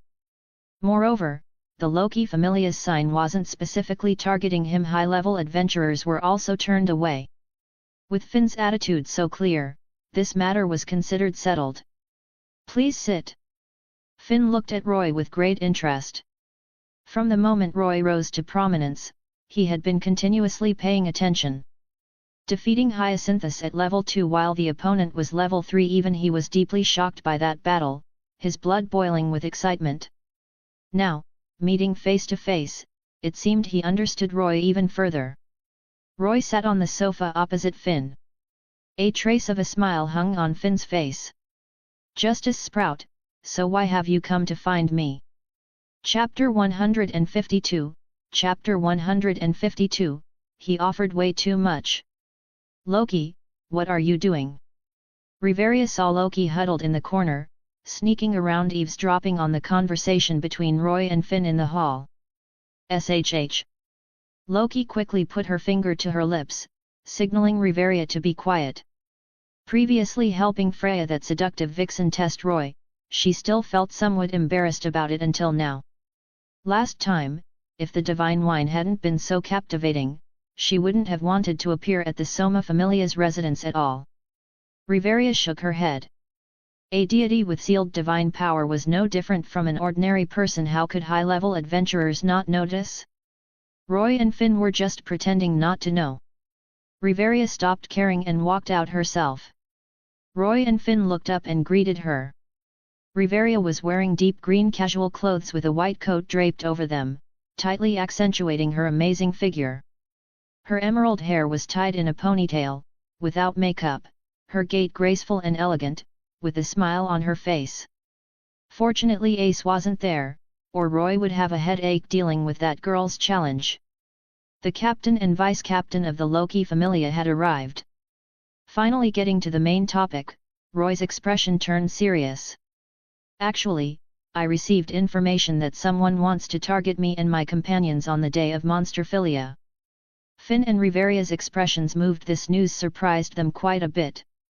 They seemed to realize Roy's purpose for coming here. Finn asked, "You mean?" Roy said, "I want to hire members of the Loki Familia to serve as our guards on that day." Finn and Riveria exchanged glances, a trace of surprise flashing in their eyes. The Astraea Familia's strength wasn't weak, with level 5 gale wind. Was the enemy troublesome to this degree? Even requiring Roy to seek help from them? Riveria pursed her lips. Regarding this royal descendant of hers, if it were in a personal capacity, helping would be fine. But rising to the Familia level, this wasn't something she as a vice-captain could decide. Finn pondered, recently the Familia has no expedition missions, so accepting this commission is possible. But you should know, the payment for hiring us. Roy said, "I'll pay 10 million Valis." The eavesdropping Loki sneered disdainfully. 10 million Valis to have her children go work? Roy added, 10 million Valis per person, limited to level 4 and above adventurers. Level 5 adventurers get double, level 6 adventurers negotiated separately. The hall fell into complete silence. Roy's boldness shocked both Finn and Riveria. The youth before them seemed to transform into a god of wealth, the air itself permeated with the scent of money. Loki hiding in the corner was dumbfounded, almost forgetting this kid was a tycoon who had made a fortune through the Soma Familia's divine wine auction. Finn smiled bitterly. He originally hadn't planned to agree, but the other party offered way too much. A fried potato ball on the street cost 30 to 40 Valis. A bottle of top-grade panacea from the DanMachi Familia cost 500,000 Valis.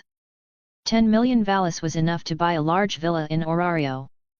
Level 4 adventurers needed several months to accumulate this amount of wealth. Roy hiring them meant putting out at least 100 million Valis. Finn couldn't ignore this number. Riveria looked at Roy with annoyance, like an old mother blaming her family's spendthrift. This matter could have been discussed with her privately. But Roy didn't think so. Things that could be settled with money, he absolutely didn't want to owe others favors for. "All right, we accept this commission." Finn agreed. Besides expeditions, the Loki Familia also accepted commissions from friendly Familias, such as special materials requested by the DanMachi Familia and Goibniu Familia. But the payment was extremely high. Finn had been afraid Roy would offer too low a price, making it hard to refuse. That way he couldn't explain to those below. As Familia captain, he had to consider everything comprehensively. With cooperation reached and time pressing, Roy didn't stay long, got up and left. He didn't need to leave any proof they were all reputable Familias in Orario, unlikely to play games on this matter. Riveria personally escorted Roy to the door. This urgent. Riveria was slightly surprised exactly what kind of person was targeting the Astraea Familia. Roy nodded, quickly leaving Riveria a thin retreating figure. Riveria returned to the hall. Loki walked out, still in her shorts and chest wrap outfit, her red medium short hair tied in a single ponytail. The three sat on the sofa.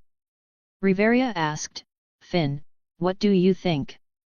Finn licked his thumb, feeling a slight pain. "On the day of monsterphilia, something will probably happen, but it's not aimed at us. Loki, you help if we can. I still owe him a favor, this time counts as paying it back." Roy left the Twilight Manor. He ran to the Soma Familia's residence again, having Lily coordinate the Familia's manpower. Although not good at fighting, they were sufficient for surveillance. These 200 to 300 people distributed in different areas. On the day of monsterphilia, once any abnormal situation occurred, they could immediately notify them. "Lord Roy, rest assured, we're all prepared." Lily's small face was serious. She could finally help Lord Roy, a trace of joy flashing in her eyes. "Thank you." Roy rubbed Lily's small head. Lily's hair was made messy, but she wasn't annoyed at all, instead quite enjoying it. At the Soma Familia's residence, Roy conveniently requested a secret room to conduct an experiment he had long wanted to do. The Shikan Jewel. This legendary grade equipment had been in his hands for some time, but he had been too busy to experiment with its power. Now, knowing someone was targeting them, no matter how busy, Roy had to squeeze out time. Use all resources to thoroughly destroy the enemy. To summarize this equipment's effects: enhancing power, resurrecting the dead, and granting wishes. The side effect was that negative emotions would pollute the jewel, subsequently affecting the user's mind. For Roy, the most useful were definitely the first two. The Shikan Jewel's wishing could only be for that single wish, other wishes would be backlashed. Roy took out a corpse from his spatial ring. It was the person Xanis had sent to track him before, killed by him and stored in the ring. Perfect for experimenting now. Roy forcibly pressed the Shikan Jewel into this lifeless corpse, waiting for changes to appear. Roy didn't know if it would work. This world was different from Inuyasha. It had numerous gods. After death, people's souls returned to the heavenly realm, memories erased, reincarnated. The Inuyasha world never had any true immortals or gods. Everything was merely legend. Reincarnation only had Kikyo and Kagome as one pair, explained as the Shikan Jewel carrying Kikyo's soul into Kagome's body. This explanation wasn't necessarily impossible. Souls were in the gods' hands. Could the Shikan Jewel snatch food from the tiger's mouth? Even Roy appeared somewhat nervous. If you think this story is fun and interesting and you want to read the next chapter earlier than the daily release, you can visit patreon.com/dzeref887. Chapter 153, Chapter 153, Hestia in the Heavenly Realm. The Heavenly Realm. That was a world existing in a different dimension from the lower world, its vastness beyond description. With a single thought, the gods could use their divine power to create a continent, and could also easily destroy everything in existence. At the same time, the gods were divided into different factions, distributed across different regions: the Far East, the Far North, Egypt, India, and Mount Olympus. A handsome-looking youth was working diligently, his entire body shrouded in netherworld aura, proving he was a deity related to death. One after another, souls of lower world humans were sent here. He used his divine power to wash away these souls' memories and impurities, making them pure and flawless. Then, wrapping the souls in divine power, he sent them one by one into the reincarnation channel, returning them to the lower world. Such work had been maintained for who knew how long.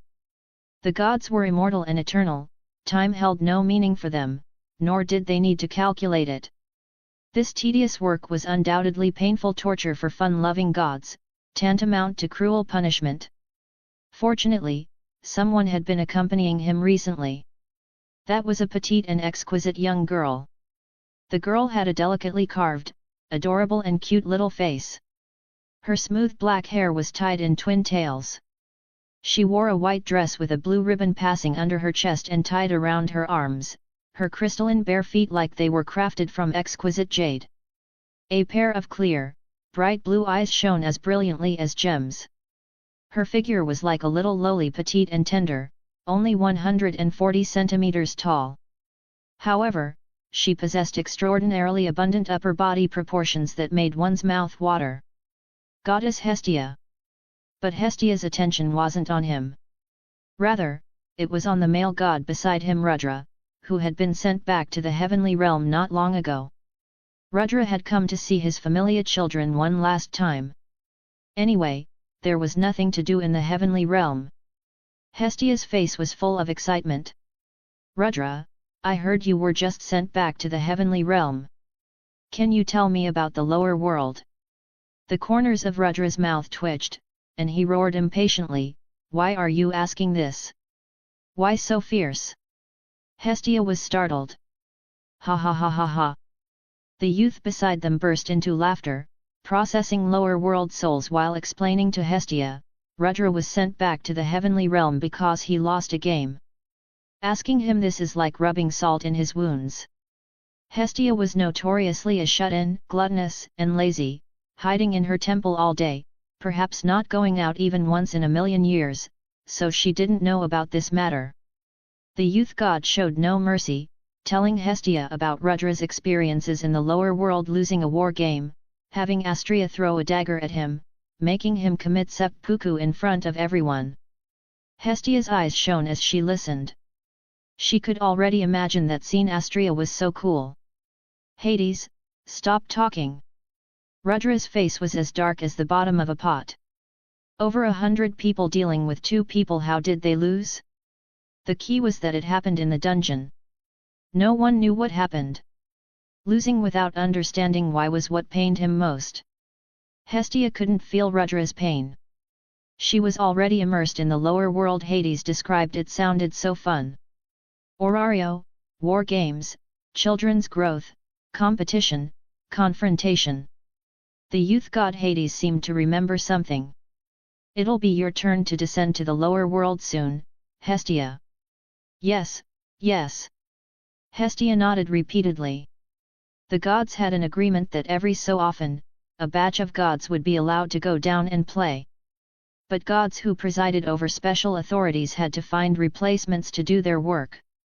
Thanatos, the god of death, ran to the lower world, leaving Hades to work bitterly in the heavenly realm. Hestia presided over the eternal flame that burns forever. For her, there weren't too many restrictions. She was just a shut-in who didn't want to go out. Rudra, how do you get along with those children in the lower world? Hestia asked. As long as they weren't talking about his failure, Rudra still had some interest. A wicked smile appeared at the corners of his mouth. Just give those children your Falna, and the lower world children will do some interesting things. The naive Hestia almost believed him.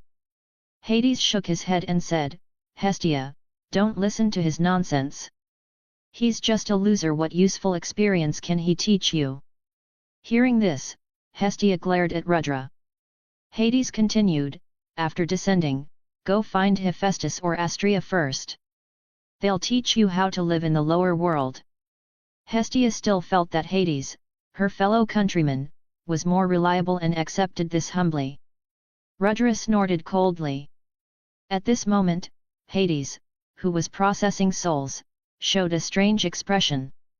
There's such a thing. What is it? Hestia and Rudra were curious. Hades said, how strange, someone actually developed a special tool that can resurrect the dead, trying to reclaim a lower world child's soul. In the heavenly realm, the 3 gods with unsealed divine power understood what was happening with a single thought. In the queue of souls waiting to have their memories and impurities washed away, a human soul was being pulled by some force, attempting to break free from the rules of death and return to its already dead body in the lower world. Another child attempting to step into the domain of gods. That's why lower world children are so much more interesting than us. Rudra's face was excited, but unfortunately he could no longer descend to the lower world. Hades waved his hand casually, infinite power manipulating the rules, drawing that human soul from the soul queue into his palm, a blue sphere of light. Even falling into a god's palm, that bizarre, miraculous power was still pulling at this soul, trying to break free from its bonds and escape back to the lower world. But compared to a god's power, it was truly insignificant. Hades's divine power controlled the soul. Hades clicked his tongue in wonder. Hundreds of years ago, there was also a little fellow who successfully stepped into the domain of gods, creating the Philosopher's Stone that grants eternal life. The miracles of the lower world are truly remarkable. With a mortal body, rivaling the gods. As he spoke, Hades's small hand trembled, and the soul in his hand dropped to the ground, breaking free from its bonds, transforming into a stream of light that rapidly fled, escaping into the lower world. Hades, what are you doing? Hestia was dumbfounded, her eyes wide as she asked. Oops, my hand slipped. How embarrassing, I would actually make such a low-level mistake. Hades was full of regret, repeatedly patting his forehead. Hestia and Rudra looked at this old artist with flat expressions. Like we'd believe you. There wasn't a trace of shame on Hades's face. Instead, he showed the god's characteristic smile playing with the mortal world. He wanted to see what would happen. I estimate your hand-slipping problem will never be cured in the future. Rudra teased. Ha ha ha ha ha ha. Hades laughed heartily. Since taking over this boring job, he hadn't laughed so happily in a long time. As expected, the lower world's children were interesting. As gods, they needed some amusement even in the heavenly realm. Chapter 154, Chapter 154, Darkness Emerges. Orario. Roy in the lower world didn't know what was happening among the gods. Seconds after placing the Shikan jewel into that corpse, new vitality surged forth. Chest rising and falling, heart beating. That faint sound rang like a great bell in this quiet secret chamber. Roy stared at that corpse, thinking what the fuck in his mind. It really resurrected. The originally lifeless, bloodless, stiff corpse was enveloped in a strange purple light, its skin turning crimson, regaining vitality. I didn't die. The youth suddenly opened his eyes, touching his chest and face with an expression of disbelief. Then he saw Roy, anger flowing in his eyes as he demanded, "Didn't you say you'd let me go?" Roy's face showed confusion. When did he say that? Jokes are always kept secret, even after death. Ha! The youth seemed to sense something, shouting explosively. The skin on his body's surface burst open, his entire body covered in blood. Supported by the Shikan jewel's demonic power, his muscles became as hard as steel, shining brilliantly. His physique expanded by a circle, full of a sense of power. Ha ha ha, with this kind of power, I won't lose again. The youth laughed madly. As his words fell, the youth attacked Roy, throwing a hate-filled punch. The power within his body gave him confidence at this moment, he was invincible. Seeing this, Roy sneered coldly, "Idiot." Just as the youth's fist was about to touch Roy's head, Roy instantly disappeared from his eyes. The youth's face showed shock. Roy spun around, easily dodging the incoming fist, his large hand shooting out like lightning to grab the other's head. The strength in his grip was so great that a subtle crack sounded. The other's skull was cracking. Boom! Roy grabbed the youth's head and smashed it heavily into the wall, burying it deep inside. The terrifying force caused the entire wall to crack, spreading in all directions. Dust flew, debris fell. The youth's mind was buzzing, completely dumbfounded. Where was his invincible power? However, it was merely an illusion of power skyrocketing. Roy's hand turned into a blade thrust, piercing through the other's chest, grabbing a hard object, and forcibly extracting the Shikan jewel from within his body. Losing the Shikan jewel's power, this youth's flesh and blood turned to dust, large amounts of bones falling to the ground. Humph! Roy snorted coldly. The centipede demoness had swallowed an entire Shikan jewel, yet was still instantly killed by Inuyasha. In contrast, those late-stage bosses with only one or two fragments of the Shiken Jewel could fight evenly with Inuyasha wielding Tessagah. This showed that trash remained trash even with power UPS. For the strong, the Shiken Jewel was at best the icing on the cake, definitely not a lifeline in desperate times. What mattered was the resurrection ability. Man-made labyrinth, Deadless. In this bizarre labyrinth, two Familias existed simultaneously, gathering remnants of numerous dark Familias from the Great Feud era. The strongest dark faction to date, Thanatos Familia, led by the god of death, and the nominally neutral Iclos Familia. The two had considerable cooperation but wouldn't interfere with each other's affairs, a pure alliance of convenience. At this moment, in the Iclos Familia's area, their captain, Dix Perdix, given the title Brutal by the gods, along with a large group of executives and nearly 90% of the members, were gathered together. Their purpose for gathering here was singular. Some days ago, while hunting that mermaid Xenos on the 25th floor of the dungeon, they were ambushed by Justice Sprout Roy, who wiped out an entire squad. The sentries stationed at various passages escaped, and Roy didn't have 3 heads and 6 arms to kill them all. When the news returned to the Iclos Familia, it undoubtedly caused an uproar and collective rage. Losing a squad was nothing. They were like the dark faction, lacking any sense of companionship. But losing the mermaid Xenos worth hundreds of millions of Valis made the entire Iclos Familia lose their composure. You could kill my brothers, but how dare you steal my money? That was hundreds of millions of Valis.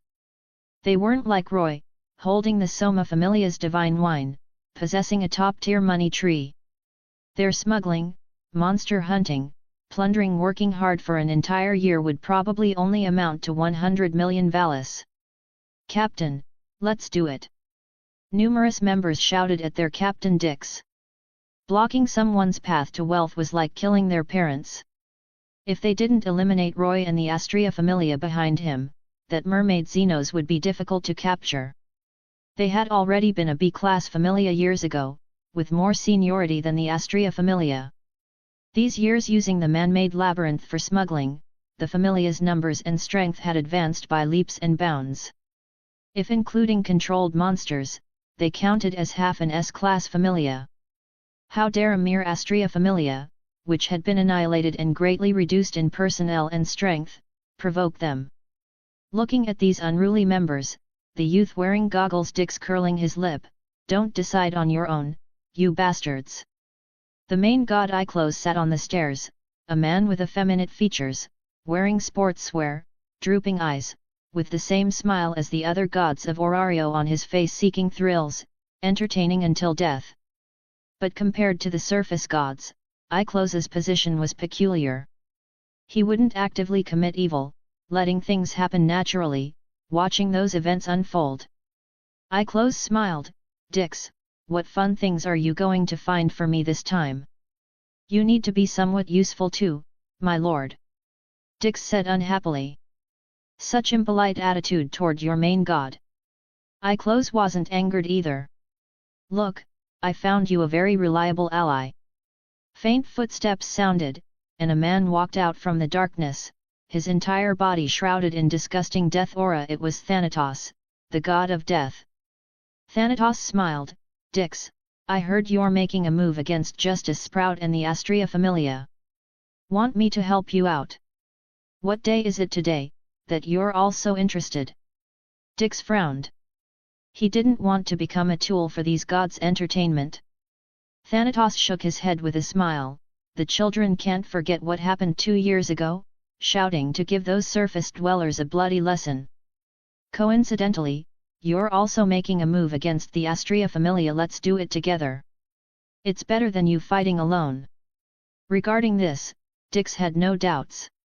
As a long-term partner, Dix also knew the Thanatos Familia's details. Several executives of the Thanatos Familia, killing Emperor Valletta, white-haired ghost Olivas, were remnants from the Great Feud era. Thanatos smiled, "Coincidentally, I still have an experimental subject on hand." After 2 years of adjustment, it has reached level 5 adventurer level. Even you might not necessarily be able to defeat it. Let's make a deal. Something from 2 years ago? An experimental subject. Dix gradually realized what was being implied, his eyes widening. You still have that kind of monstrosity? If you think this story is fun and interesting and you want to read the next chapter earlier than the daily release, you can visit patreon.com/dzerf887. Chapter 155, Chapter 155, Monsterphilia arrives. Roy was extremely busy during this period. He had to arrange the hunt for unknown enemies, survey Orario's terrain, experiment with the Shikan jewel's functions, purchase large amounts of supplies to store in his spatial ring, and also go to the Ganesha Familia to give them a warning to avoid large numbers of monsters appearing on the surface and causing casualties. But honestly, Roy felt it wouldn't accomplish much. Because he couldn't produce evidence, everything came from Cassandra's ethereal prophetic dream. Monsterphilia wouldn't stop being held for such absurd reasons, and the Ganesha Familia couldn't dispatch large numbers of personnel to prevent this kind of thing. In the midst of busyness, 2 days passed quickly, and finally the day of Monsterphilia arrived. A trace of fatigue flashed through Roy's eyes. Everything was finally arranged, with time barely catching up. The only pity was that he hadn't reached level 4. Roy estimated that to reach his limit ability values, he would need at least 1,500 more free attribute points.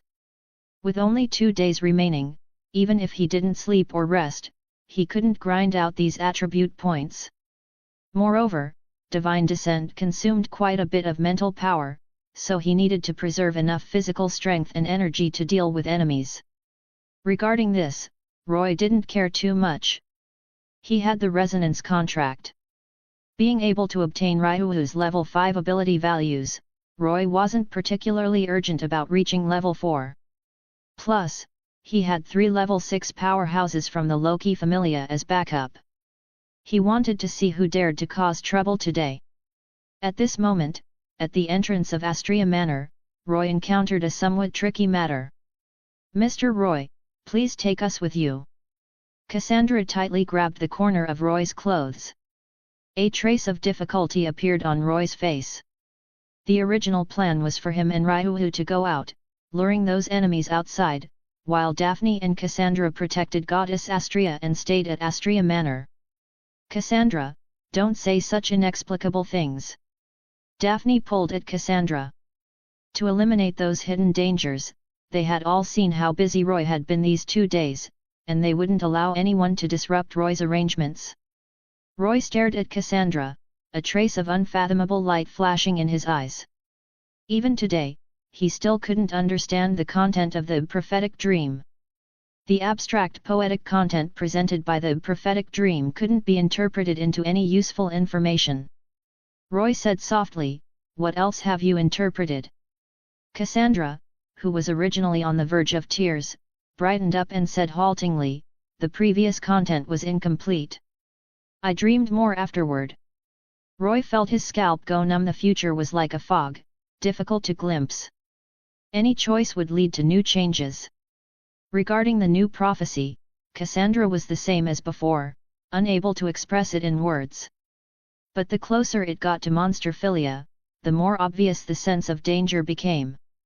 "All right, let's go together." Roy agreed. It was better to keep this great prophet by his side. Hearing this, Cassandra let out a breath of relief.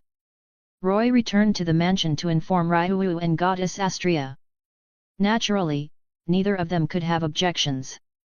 The group left Astraea Manor. Besides necessary protective gear, other weapons were stored in Roy's spatial ring. They looked no different from people going out for leisure.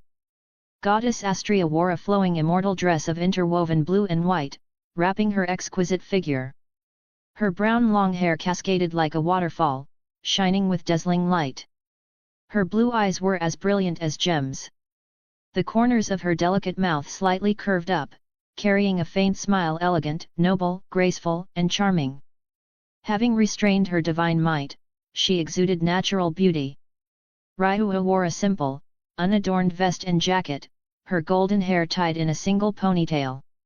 Her beautiful, cold face and indifferent eyes could make certain gods with masochistic tendencies feel thrilled with just a light glance. Her slender legs wore white long boots, her vigorous and powerful gait giving off a style of swift and decisive action.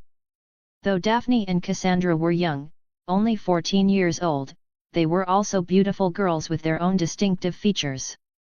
Walking on the street, the group's rate of turning heads was nearly 100%, not just because of the Astraea Familia's reputation, but also because of the large group of beautiful girls. Looking at them was pleasing to the eye. Almost all male adventurers had red eyes, jealous and envious, staring dead at the only male in the group, Roy, wishing they could take his place. And female adventurers' gazes were also concentrated on Roy, their two eyes seemingly emitting hearts. Orario never lacked entertainment. Troublemakers had privately created numerous rankings.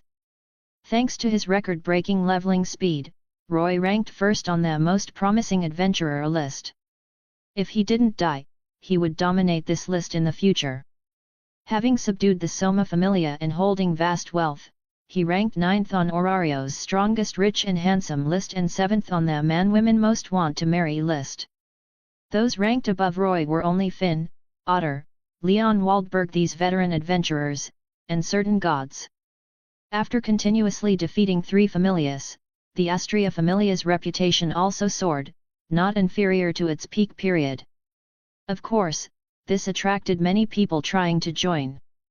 Without exception, they were rejected. The Astraea Familia's recruitment standards couldn't be called strict as long as one harbored justice in their heart, they could join.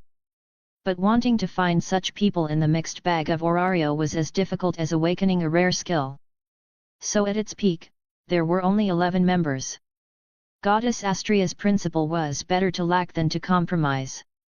Unfortunately, she was also the type of let-it-be person who wouldn't actively search, causing the Familia to have no new members for a long time. Although Goddess Astraea couldn't see the color of souls, she could more or less sense them. Those people wanting to join were undoubtedly coming for benefits and fame. Otherwise, why didn't they come to join when the Astraea Familia was just annihilated? The peak welcomes false followers. As the saying goes, when the tiger falls to the plains, you don't accompany, when it rises again in the east, who are you? Astraea hadn't forgotten that when the Familia was at its most difficult, only Roy helped them. For Roy, this was also a good thing. Too many people in the Familia, with many eyes watching, would inevitably expose his secrets. If so, he could only leave Astraea Manor in a semi-withdrawn form. Goddess Astraea smiled, how rare this is one of our few group outings. Since the Familia's revival, there had only been the celebration of the successful expedition completion, gathering briefly at a tavern, which was later interrupted by Riveria and Ace. Daphne and Cassandra didn't know whether to laugh or cry. This group outing was probably a bit dangerous. I'm very sorry, Lady Astraea. A trace of apology appeared on Ryua's small face. It really made her feel bad to have the goddess participate in such dangerous matters. It's fine, it's fine. Astraea smiled and comforted Ryu. As a goddess, how could she stand behind her beloved children? Chapter 156, Chapter 156, Divine Conversation. The group passed through the long streets and arrived at the southeastern district of Orario, the main venue of Monsterphilia. Coming to this area, it was noticeably much more lively, with huge crowds and empty streets. Both sides of the streets were filled with various vendors' food, drink, entertainment, everything imaginable. Its prosperity was comparable to the international metropolises of Roy's previous life. After all, known as the center of the world, Orario's prosperity was second to none in this world. Monsterphilia was hosted by the Ganesha Familia. They brought monsters out from the dungeon into an arena that could hold tens of thousands of people, where beast tamers would tame those monsters. Of course, making the monsters completely obedient was impossible. They only made the monsters feel fear. This process could boost people's confidence. Since 3,000 years ago, the people of this land had been suffering disasters brought by monsters. The Monsterphilia event was equivalent to telling people that monsters were not invincible, indirectly encouraging people to become adventurers and explore the dungeon. This was the official explanation. Roy actually knew some inside information. Monsterphilia was also subtly reducing people's fear and terror of monsters. Auranos and Ganesha wanted people to accept the intelligent Xenos. His gaze swept across the crowded streets. Every year they went through such great effort to make it so grand. It was hard to say whether great god Auranos only sympathized with those Xenos. Did he really want to create a world where humans, gods, and monsters coexisted peacefully? Roy secretly shook his head. Regarding the gods' thoughts, even he couldn't fully comprehend them. The only clue was that exploring the deep regions of the dungeon probably had some connection to those Xenos. Daphne rarely saw such a lively event, looking around with a curious expression. If she didn't know there was a special operation this time, she would definitely want to play to her heart's content. The lively atmosphere dispelled the gloom in Cassandra's heart, and her complexion improved slightly. Roy was understanding and said, "It's fine, go play. Just don't stray too far." Hearing this, Daphne excitedly pulled Cassandra, wanting to visit every stall. It had to be said that Monsterphilia was a mixed bag, and it was one of the best opportunities to strike against someone. The Ganesha Familia was busy organizing the festival and couldn't spare manpower to maintain order. In the original timeline, Freya also used this opportunity to vigorously train the Crimson Rabbit. But Roy dared to let them play because he had confidence. He had arranged this area thoroughly. Soma Familia members disguised as vendors, tourists, and pedestrians, moving about in this area. Due to the previous large-scale layoffs, no one recognized them at all. The more famous Loki Familia members were hiding in nearby buildings. 7 or 8 buildings had been rented out by Roy, throwing money at them vigorously. Under Roy's personal deployment, there was no magical operation of whispering to each other. Everyone's expressions were natural, no different from ordinary people. Roy even arranged a set of code words for them to use when discovering abnormalities, transmitting information through signals. Roy came to Ryu's side and asked in a lowered voice, "Any abnormalities discovered?"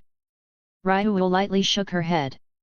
Even with level 5's sharp eyesight, she couldn't detect anything abnormal. Roy frowned tightly. How strange. If he wasn't certain that Cassandra's prophetic dream was 100% accurate, he would suspect it was fake. At this point, he could only take things one step at a time. Do what humans can do, and leave the rest to fate. After wandering outside for 2 hours, Roy's group purchased entrance tickets. Entering the arena, they strolled around. They weren't unfamiliar with this place. It was the arena where the Astraea Familia and Apollo Familia had their war game duel. At this moment, a taming was in progress inside. A level 3 adventurer from the Ganesha Familia, holding a long whip, lashed at the ground around him, occasionally striking the silverback to make it feel pain. But he wouldn't make it feel fatal danger. Watching the monster show fear toward the beast tamer, the people on site erupted in enthusiastic cheers, immersed in the joy of humans defeating monsters. For Roy's group, the attraction wasn't great. This was mainly a performance for ordinary citizens. Fighting monsters to the death in the dungeon was much more stimulating than this. The tamed silverback was only level 1, far too weak. Cassandra in their group could solo kill it.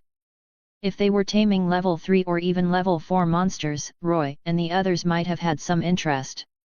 At this moment, sensing divine might permeating the air, Roy, Ryu, and Astraea suddenly turned their heads, seeing a male god among the crowd. This male god had effeminate features, dead fish eyes, and a smile of entertainment and indifference on his face. God eye close. Roy and Astraea recognized his identity. Finally here. Roy, Ryu, Astraea, and Daphne's spirits lifted. If the other party didn't appear, their day would have ended in wandering and amusement. Cassandra's face was pale, her lips trembling. Eye close swaggered up to them. Astraea, long time no see. Knowing the other party came with malicious intent, out of politeness, Astraea lightly nodded in response. Eye-close put on a bitter face. Astraea, your Familia member, little brother Roy, made us suffer heavy losses in the dungeon. What do you mean? Astraea's willow eyebrows furrowed. Eye-close counted on his fingers and said, roughly nearly 20 people died, and you also made us lose a monster worth over 100 million. There were no traces of lying. This was what Astraea sensed. And then? What exactly do you want to say? Eye-close smiled, of course it's compensation. You made 300 million valis from the Soma Familia's divine wine. Hand over that money, then have little brother Roy apologize before those children's graves and cut off one arm, and we'll call it even. Not too much to ask, right? Hearing this, Ryu, Daphne, and Cassandra's gazes toward Eye-close turned ice-cold. Impossible.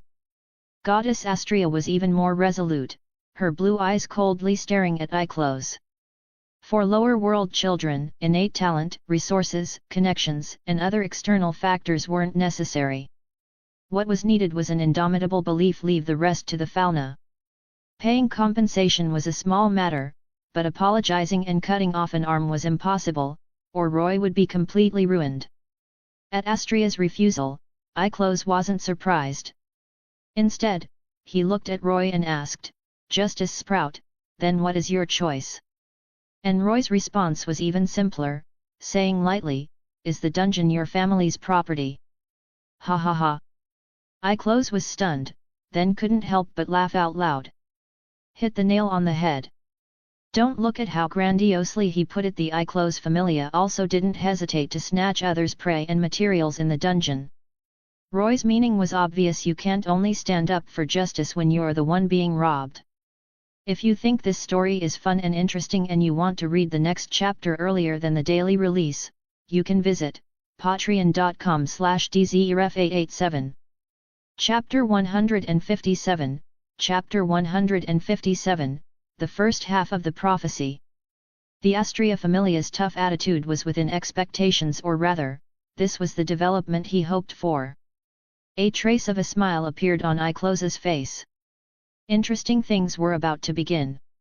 Eye-close smiled, let's change locations. We don't want to make too big a scene. After all, in Orario, we'll be seeing each other often in the future. When saying this, Eye-close's gaze swept across the arena. Tens of thousands gathered here, with a slight accident, thousands dying would be normal. Hearing the threat in Eye-close's words, Astraea and Ryuu's expressions changed as they sized up this male god, as if only now recognizing his true face. The Eye-close Familia was still a normal Familia on the surface. Only Roy remained calm. Both the Eye-close Familia and the Thanatos Familia were inside the man-made labyrinth. To say they had no relationship, Roy would never believe that, even if beaten to death. With the foundation of these two Familias, wanting to cause some small trouble in the arena without being discovered was simply too easy. And this disgusting method could only be used against the Astraea Familia. If it were any other Familia, they would wish for the Eye-close Familia to cause chaos, hoping thousands would die to escalate the situation, igniting the fury of everyone in Orario, then uniting all Familias to annihilate the Eye-close Familia in one fell swoop. That would be the approach, maximizing benefits. But it was neither humane, nor just, nor faithful. Astraea and Ryu wouldn't accept it either. Roy silently extinguished this thought. He believed that with his arrangements these past 2 days, he could equally destroy the Eye-close Familia. The longer things dragged on, the more complications could arise at night. He didn't want to do that. Eye-close, state your intentions. Astraea's tone no longer held goodwill. Don't glare at me like that, Astraea. Eye-close said with a smile, it's equal to a private war game best of 3. If we lose, this matter ends here, and we'll mind our own business from now on. If we win, according to the conditions I proposed earlier, compensate 300 million valis, little brother Roy apologizes to those dead, and cuts off one arm. Of course, considering your situation, Astraea, each round's combatants must be of the same level. This rule is quite favorable to you, isn't it? How about it? Eye-close looked at Roy and Astraea, a faint smile hanging at the corners of his mouth. Roy, Ryu, and Astraea exchanged glances, all seeing caution in each other's eyes. Roy was known as the strongest level 3 adventurer. Within the same level, no one could be his opponent. The Eye-close Familia was essentially giving away one round for free. Or were they extremely confident in the other two matches? Was there such a good thing in this world? A weasel paying New Year's respects to a chicken. Anyone could see this. Astraea looked at Roy, respecting his opinion. Roy lowered his head in thought, finally nodding. Having spent over 100 million valis, if they didn't see blood today, Roy would feel it was a huge loss. The group left this lively area. Roy found an opportunity, avoiding Eye-close's gaze, and threw equipment from his spatial ring to Ryu, Daphne, and Cassandra. Fully armed. Their luxurious equipment would even make level 4 and level 5 adventurers envious. Following behind Eye-close, passing through the streets, the group entered the city's underground drainage channels. Dim and lightless. They needed to each carry a magic stone lamp to barely see their surroundings. The water only reached their ankles, not affecting movement. Along the channel, they proceeded forward. Eye-close was extremely familiar with this place, with Roy's group following behind him. Roy's eyes narrowed. He remembered the man-made labyrinth had several entrances distributed across different locations in Orario. Deadless Street, the church, drainage channels. Arriving at a wide open space, magic stone lamps were placed on nearby stone pillars, illuminating the dim cavern. Eye-close shouted toward the depths of the darkness, "Dix, I've brought them. Looks like this god of yours is somewhat useful." A man walked out from the depths of the darkness, tall, in tight-fitting clothes, wearing goggles, holding a blood-colored long spear that emanated an ominous aura. Behind the man followed over a dozen unruly youths, smiles hanging on their faces. "So disrespectful to your own main god." Eye-close complained, yet showed no anger, long accustomed to such things. Roy and Ryu stared at that man, information about him surfacing in their minds. Dix Perdix, title brutal, already a level 4 adventurer roughly 7 or 8 years ago. Having not updated his adventurer information at the guild for many years, no one knew his specific strength. But based on Eye-close's proposed bet requiring same-level adventurer duels, this exposed the man's strength level 5, same as Ryu. "Justice Sprout, I never expected you to have relations with those monsters. Truly surprising." Dix was also staring at Roy, a ferocious smile appearing at the corners of his mouth. He didn't want to become a tool for the god's entertainment. His battles were decided by himself. Everyone's gazes concentrated on Roy. Dix said, "Targeting the same prey looks like you're also quite interested in those monsters." Roy laughed it off, "Whether they're human or monster, honestly, I don't really care. Are you that fixated on surface appearances?" This dispute arose because Roy killed members of the Eye-close Familia. Goddess Astraea and Ryu weren't clear on the circumstances. They simply believed Roy wouldn't kill without reason. Their riddle-like conversation also made them realize this matter wasn't that simple. "I see." Dix suddenly understood. He seemed to comprehend what kind of person Roy was different from himself. He only wanted to hear those monsters' wails. "Forget it. If I don't deal with you, the bastards under me will rebel. Honestly, accept your fate. This world only needs one brutal who resists fate," Dix said. Dix walked out carrying his blood-colored long spear. "The first combatant is me, level 5. As expected." And within the Astraea Familia, only level 5 Ryu met the conditions to respond. Ryu walked out holding the elven stream light. Everyone retreated backward until they were 70 to 80 meters away. A level 5 adventurer's battle wasn't something riffraff like them could casually intervene in. At the back of the group, Cassandra's body trembled. The dream's contents were becoming increasingly clear. The curse of 1,000 years, engraved in blood, transforms into a heart of violence. The rising great serpent, you shall devour justice, causing it to fall into the abyss. The light of broken blades is hope, yet also the gate leading to despair. Cassandra's pupils shook. At this moment, she finally understood why she couldn't interpret the previous prophetic dream contents when she was with Roy that day. The dream was inverted. This was the first half of the prophecy. Chapter 158, Chapter 158, Level 5 Battle. Orario, Underground Passage. In the wide open space cleared by the crowd, Ryu and Dix walked toward each other, stopping 5 meters apart. Gale, I've heard your name so much lately I'm sick of it, Dix said. Roy and Ryu were undoubtedly among the most prominent adventurers in Orario over the past half-year, having destroyed multiple Familias in succession and breaking records with their level UPS. If not for the berserker who suppressed the Astraea Familia, that among could have been removed entirely. The strongest level 7 adventurer was too eye-catching.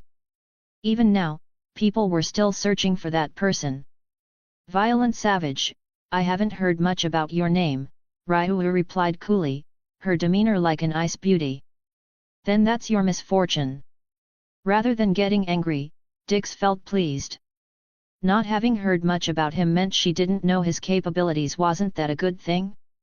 Under the crowd's watchful gaze, the battle between the two level 5 adventurers, Ryu and Dix, was about to erupt. Suddenly, an explosive sound tore through the air. Dix shot forward in a single bound, his figure carrying the momentum of 10,000 June, barbarically crashing through layers of darkness like a massive boulder tumbling down, lunging straight at her. That blood-colored long spear brought forth a dull whistling wind. Before the spear even arrived, the fierce gale had already pressed forward, causing Ryuu's cloak to flutter wildly and ripples to form in the water beneath her feet. The spear tip transformed into a streak of blood light, like a crimson lightning bolt piercing through the twilight, thrusting toward Ryuu's head. Ryuu's figure swayed slightly, like a emerald green bamboo leaf startled by a violent wind, drifting away lightly. The elven light in her hand swept out. At the critical moment, it was delivered silently, not meeting force with force, but with the sword tip lightly touching the heavy spear shaft, only slightly guiding it.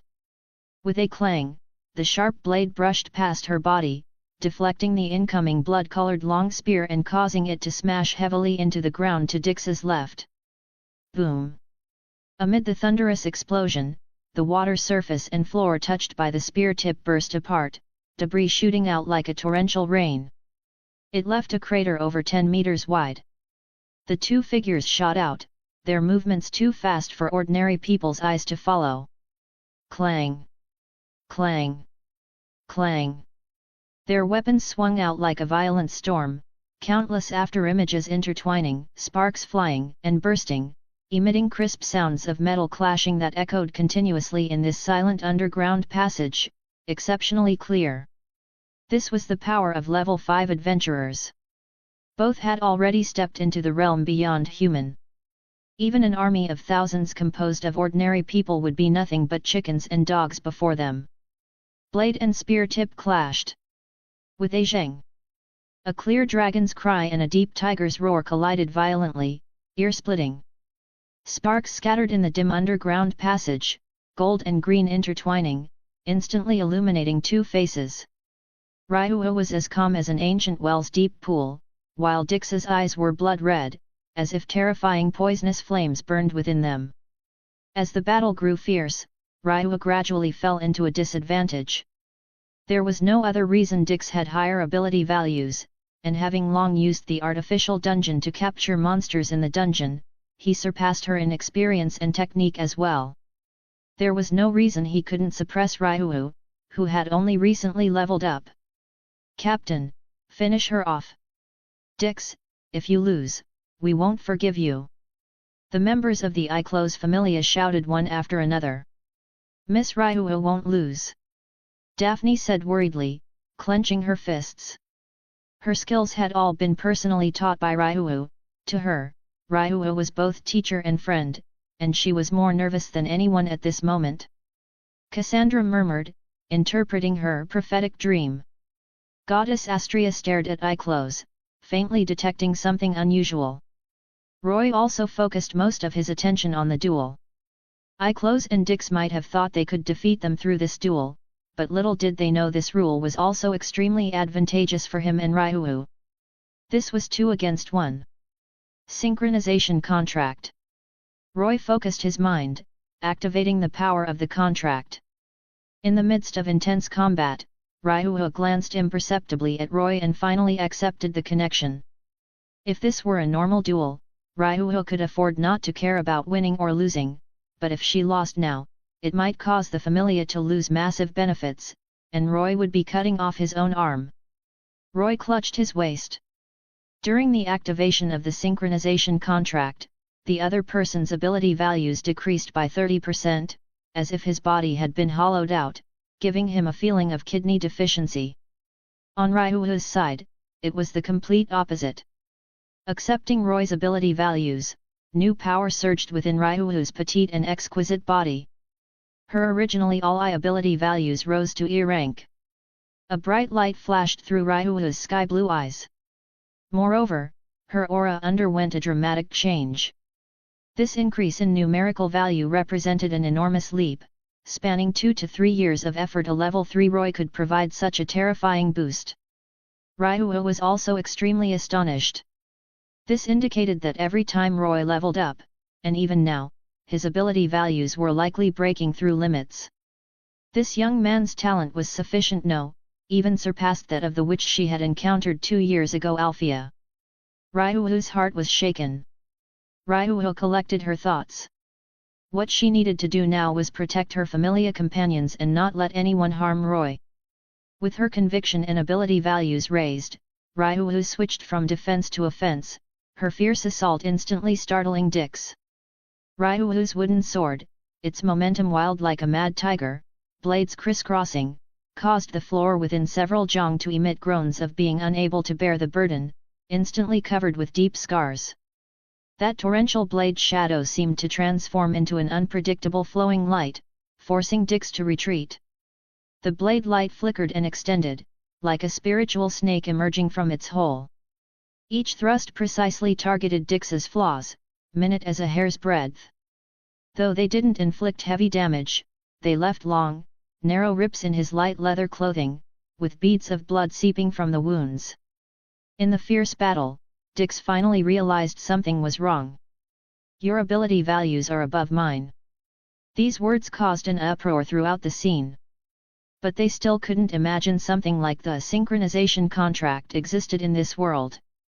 They only thought Ryuhu possessed some special skill that raised her ability values. This was Orario. There was never a shortage of geniuses. With higher ability values, Ryuhu began chanting while attacking. Now the distant forest canopy. The infinite stars embedded in the endless night sky. Seeing Ryuhu's incredibly fast parallel chanting, Dix was undoubtedly shocked, growing anxious and flustered. Once magic was unleashed, it represented the instant decision of victory and defeat. "You won't get the chance!" Dix roared, pouring all his strength into a thrust. The blood-colored long spear whistled with the force to split mountains and shatter stones, thrusting out like a giant dragon, intending to pierce straight through Ryuhu. Where the spear tip passed, the ground was plowed open with a deep trench. At the moment the blade was about to strike her body, Ryuhu sighed faintly, a cold lightning-like gleam flashing through her eyes. She tapped her toes lightly, her figure not retreating but advancing, drifting toward that destructive blood-colored long spear like a weightless willow leaf. "Thunder Lord!" Ryuhu switched to using Roy's chantless magic. Golden lightning coiled around the wooden sword, fiercely thrusting toward the incoming spear tip, sharp edges colliding. If you think this story is fun and interesting and you want to read the next chapter earlier than the daily release, you can visit patreon.com/dzerf887. Chapter 159, Chapter 159, Miss Ryuhu's Narrow Victory. Boom! The wooden sword and the blood-colored long spear collided, forcibly pressing against each other. The terrifying force of both weapons shook the surrounding floor, causing it to sink deeply and the water to explode. Accompanied by the sizzling sound of electric current, the golden thunder on the wooden sword seemed to transform into snarling electric snakes, climbing onto Dix's body and biting him madly. Hiss! Dix sucked in a cold breath, but as expected of a level 5 adventurer, his thick skin and tough flesh meant the stimulation and pain of the electric current didn't bring him down. Instead, it aroused the ferocity in his bones. His already scarlet eyes flickered with demonic blood light. Dix's muscles tensed throughout his body, pouring all his power into the blood-colored long spear, thrusting forward fiercely. Crack! The sharp edges pressed together, and the blood-colored long spear's edge pierced into the wooden sword, a subtle sound ringing out. At the end of the wooden sword, elven light stream, in Ryuu's hand, a crack appeared, wood chips flying, until with a bang, the entire wooden sword shattered. I won! The corner of Dix's mouth rose, the blood-colored long spear's momentum undiminished, intending to kill Ryuu before him with a single strike. And he completely failed to notice Ryuu's calm gaze. At the critical moment, Ryuu's petite and swift figure shrank downward, dodging around the blood-colored long spear, drilling in front of Dix, and in the other party's terrified eyes. Ryuu's small hand clenched into a fist, fiercely slamming into Dix's abdomen, sending the other person flying out. Boom! Dix's body flew backward at extreme speed, heavily crashing into a load-bearing stone pillar, his entire body embedded into it, forming a large character shape. The terrifying impact nearly shattered the stone pillar. Dix fell to the ground, lying there like a dead dog, paralyzed and unable to move. If Ryuu's punch had hit his heart, it would have been enough to take his life, but since it only struck his lungs, even so, Dix felt a sensation of wanting to die. A deadly suffocating feeling enveloped him. You lost, Ryuu said lightly. When adventurers are certain of their victory, they always let their guard down. It was a contest of who remained calmer. That magic was Justice's Sprout's chantless thunder magic, why can you use it? Dix's fierce gaze stared viciously at Ryuu. He had interrupted Ryuu's magic, but never expected her to pull out Roy's magic in return. Chantless, directly released, utterly underhanded.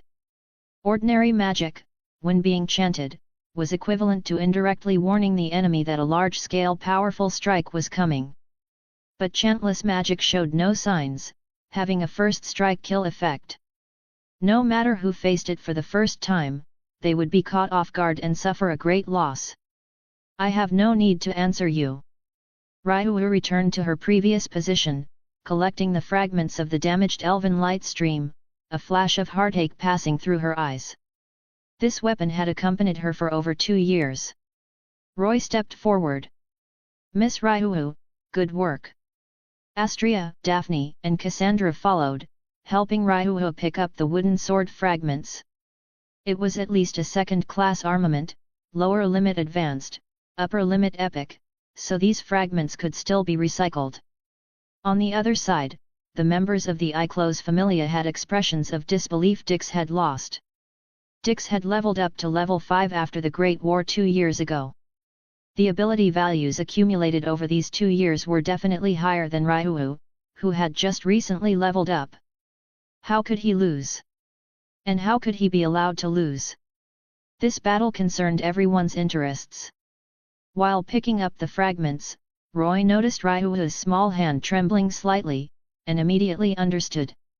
Dix's final spear strike, which shattered the elven light stream, had also caused her considerable injuries. She appeared completely unharmed on the surface, but in reality, her bones had been cracked. Defeating an adventurer of the same level was never that easy. Up until now, Roy had relied on numerical superiority to achieve invincibility at the same level. Once the numerical advantage was lost, injuries were inevitable. In battles between those of the same level, one should never harbor the thought of defeating the opponent without getting hurt. Everyone was trained in the dungeon, no one was inferior to anyone else. Song of the Distant Forest at this moment, melody of life in days past. Please bestow the mercy of healing upon those who seek you, Noah heal. Roy chanted. The moment it was completed, a vibrant emerald green light full of life fell upon Ryuwu. What are you doing? Ryuwu's small face showed surprise as she glared at Roy. The second battle was about to begin, and it couldn't possibly be the two young girls Daphne and Cassandra. It would definitely be Roy taking the field. Consuming mental power before battle. Did he think he had too much mental power to spare? Roy shook his head without answering. Too naive. Did she really think that after winning this so-called duel, the Iclos Familia would say all right, from now on we'll mind our own business and never interact again? Ensuring one's own condition was the most important thing. The effects of no heal gradually manifested, and Ryuu's small hand stopped trembling, recovering considerably. After doing all this, Roy stood up and came to the open space. God Iclos, I'll take the second round. There was no surprise on Iclos's face. Little Hans, it's your turn to take the field. Iclos called out, and from within the crowd of the Iclos Familia, an ordinary-looking middle-aged man walked out. He was expressionless, with ashen muscles, cracked lips, and lifeless eyes no different from a zombie. Seeing this middle-aged man, the other members of the Iclos Familia showed smiles full of malice. Astraea, take a good look, he's only level 3. Iclos handed the copied paper to Astraea, which showed the ability values. Astraea took the paper and scanned it with a glance. The name was Hans van Buren. She had never heard of him. At least he wasn't a famous adventurer in Orario. She couldn't see his skills and magic. Iclos had concealed them, but the level and ability values were indeed level 3. Astraea gave Roy a slight nod. Roy nodded in response, his heart growing heavier. Don't treat the opponent as a fool, especially when dealing with a god. His reputation as invincible at level 3 had spread throughout Orario, yet the other side was still sending out a level 3 to fight him. If there wasn't something fishy going on, who would believe it? Roy's gaze was solemn as he stared at the middle-aged man before him, not daring to be the slightest bit careless. Whoosh! Suddenly, the middle-aged man before Roy instantly disappeared. His pupils widened as he searched left and right. But Roy couldn't find any trace of him. In the blink of an eye, a black shadow shot out like a ghost, appearing before Roy with terrifying speed, throwing a punch at his chest. So fast! Roy didn't even have time to activate his magic. He gritted his teeth and raised both arms to block. The moment they made contact, terrifying force surged forth like towering waves, causing Roy's expression to change dramatically. This middle-aged man was not level 3 at all. Boom! Roy was sent flying, his back crashing into a stone pillar, the impact causing it to break in half from the middle. Puh! Roy spat out a mouthful of blood, his internal organs shaken. If not for the Goliath vest and the Demon King armor, this single strike would have killed him instantly. Ryuu's eyes stared intently at that middle-aged man, as if remembering something, her beautiful brows furrowing tightly. That's a spirit soldier. Chapter 160, Chapter 160, Roy vs Spirit Soldier. Roy was sent flying by a single blow. The underground passage fell into dead silence. Astraea and the others' expressions changed, while members of the Iclos Familia revealed triumphant smiles. That's LV.3? What a joke! Daphne's small face flushed red with anger. That middle-aged man's speed was comparable to Ryu and Dix's from moments ago, clearly a level 5 adventurer. Don't speak nonsense. That is LV.3. The Iclos Familia member laughed smugly. That man is indeed a level 3 adventurer, but he's also a spirit soldier. Ryuu's expression darkened. She hadn't expected such an abominable creation to still exist in this world. Daphne and Cassandra looked puzzled, clearly having never heard of the so-called spirit soldiers. Astraea's complexion wasn't much better either. She softly explained the horror of it to the two of them. Spirit soldiers. They were a type of biological weapon used by the Evil Us faction during the Great War 2 years ago. As everyone knows, ancient heroes didn't possess Falna, but with the blessings and assistance of spirits, they could still wield tremendous power. The most famous great hero, Albert, even took one of the black dragon's eyes. There were also those who, through fortuitous encounters, obtained spirit bloodlines such as the Astraea family's magic sword bloodline. As times changed and people learned of the miraculous power spirits held, it was inevitable that some would harbor malicious intentions. Evilus was among them, capturing spirits and forcibly fusing them with test subjects to create powerful biological weapons. This method was extremely cruel. After fusion, the spirits were as good as dead, and the test subjects' lifespans would be drastically shortened, reportedly leaving only a year or two to live. These were spirit soldiers. After hearing Goddess Astraea's explanation, Daphne and Cassandra both felt a chill run down their spines. But the problem lay elsewhere. They looked toward the eye-closed Familia with eyes full of fury.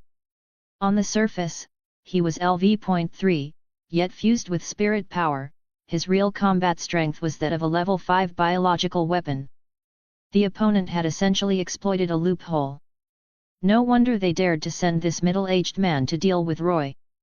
Fighting 2 levels above oneself, even for a genius hailed as having the greatest potential, Roy would struggle to withstand it. Absolute numerical dominance. The spirit soldier moved abruptly, dashing forward with wind-like speed. The sound of rushing air wailed like weeping, churning endlessly beneath his feet. His figure melted into the darkness like spilled ink. Seeing the spirit soldier charging like a raging bull, Roy could only brace himself and meet it head-on. Crackle! Crackle! Roy stepped back, golden lightning surging from his palm, forming a long sword. With a resonant sword cry, the tip pierced through the air, thrusting straight toward the spirit soldier's head. The sword tip struck the spirit soldier's forehead, producing a clear sound like jade shattering in a pavilion, sparks flying everywhere. It was as if he had stabbed a piece of hardened steel. The vibration traveled back, leaving Roy's hand somewhat numb. Roar! The spirit soldier's eyes glowed scarlet. Transforming his palm into a blade, he struck down fiercely, severing the long sword in Roy's hand. Roy's expression turned grim. At his current level and magical power, weapons formed from lightning were already approaching high-grade quality, yet the opponent had resisted with nothing but his physical body. Roy's figure retreated, and with a release of his grip, the long sword transformed into a lightning python, wrapping around the spirit soldier's body and enveloping him completely. Boom! Golden lightning exploded violently, the intense blast causing the earth to tremble, water and stone debris spraying outward. Roy retreated 20 meters away, staring intently ahead. Water droplets fell like rain as the dust settled. In the crater at the center of the explosion, the spirit soldier stood firm as a pine tree, completely unharmed. At this moment, everyone understood the spirit soldier's physical and magical resistance were both maxed out. He needed no weapons whatsoever. His body itself was the strongest weapon. The spirit soldier charged over with the momentum of thunder, like a tank rumbling forward with crushing force. Wind riding. Roy dared not receive the blow head-on. Activating the special effect of his gale boots, his agility attribute skyrocketed to level 4 standards, with wild winds coiling around his legs. While retreating, Roy cast his magic, golden lightning surging from his palm once more to condense into a long sword. The sword moved with agility, weaving like a spiritual serpent. The blade tip grazed the spirit soldier's skin again and again, leaving shallow scratches across his body. Their entanglement erupted in this confined space. Roy's long sword struck with the ferocity of a violent storm, yet wounding the spirit soldier was extremely difficult. The spirit soldier's roars grew increasingly shrill, carrying an unstoppable momentum as he pressed toward Roy like a small mountain. If he were caught in that embrace, every bone in his body would shatter.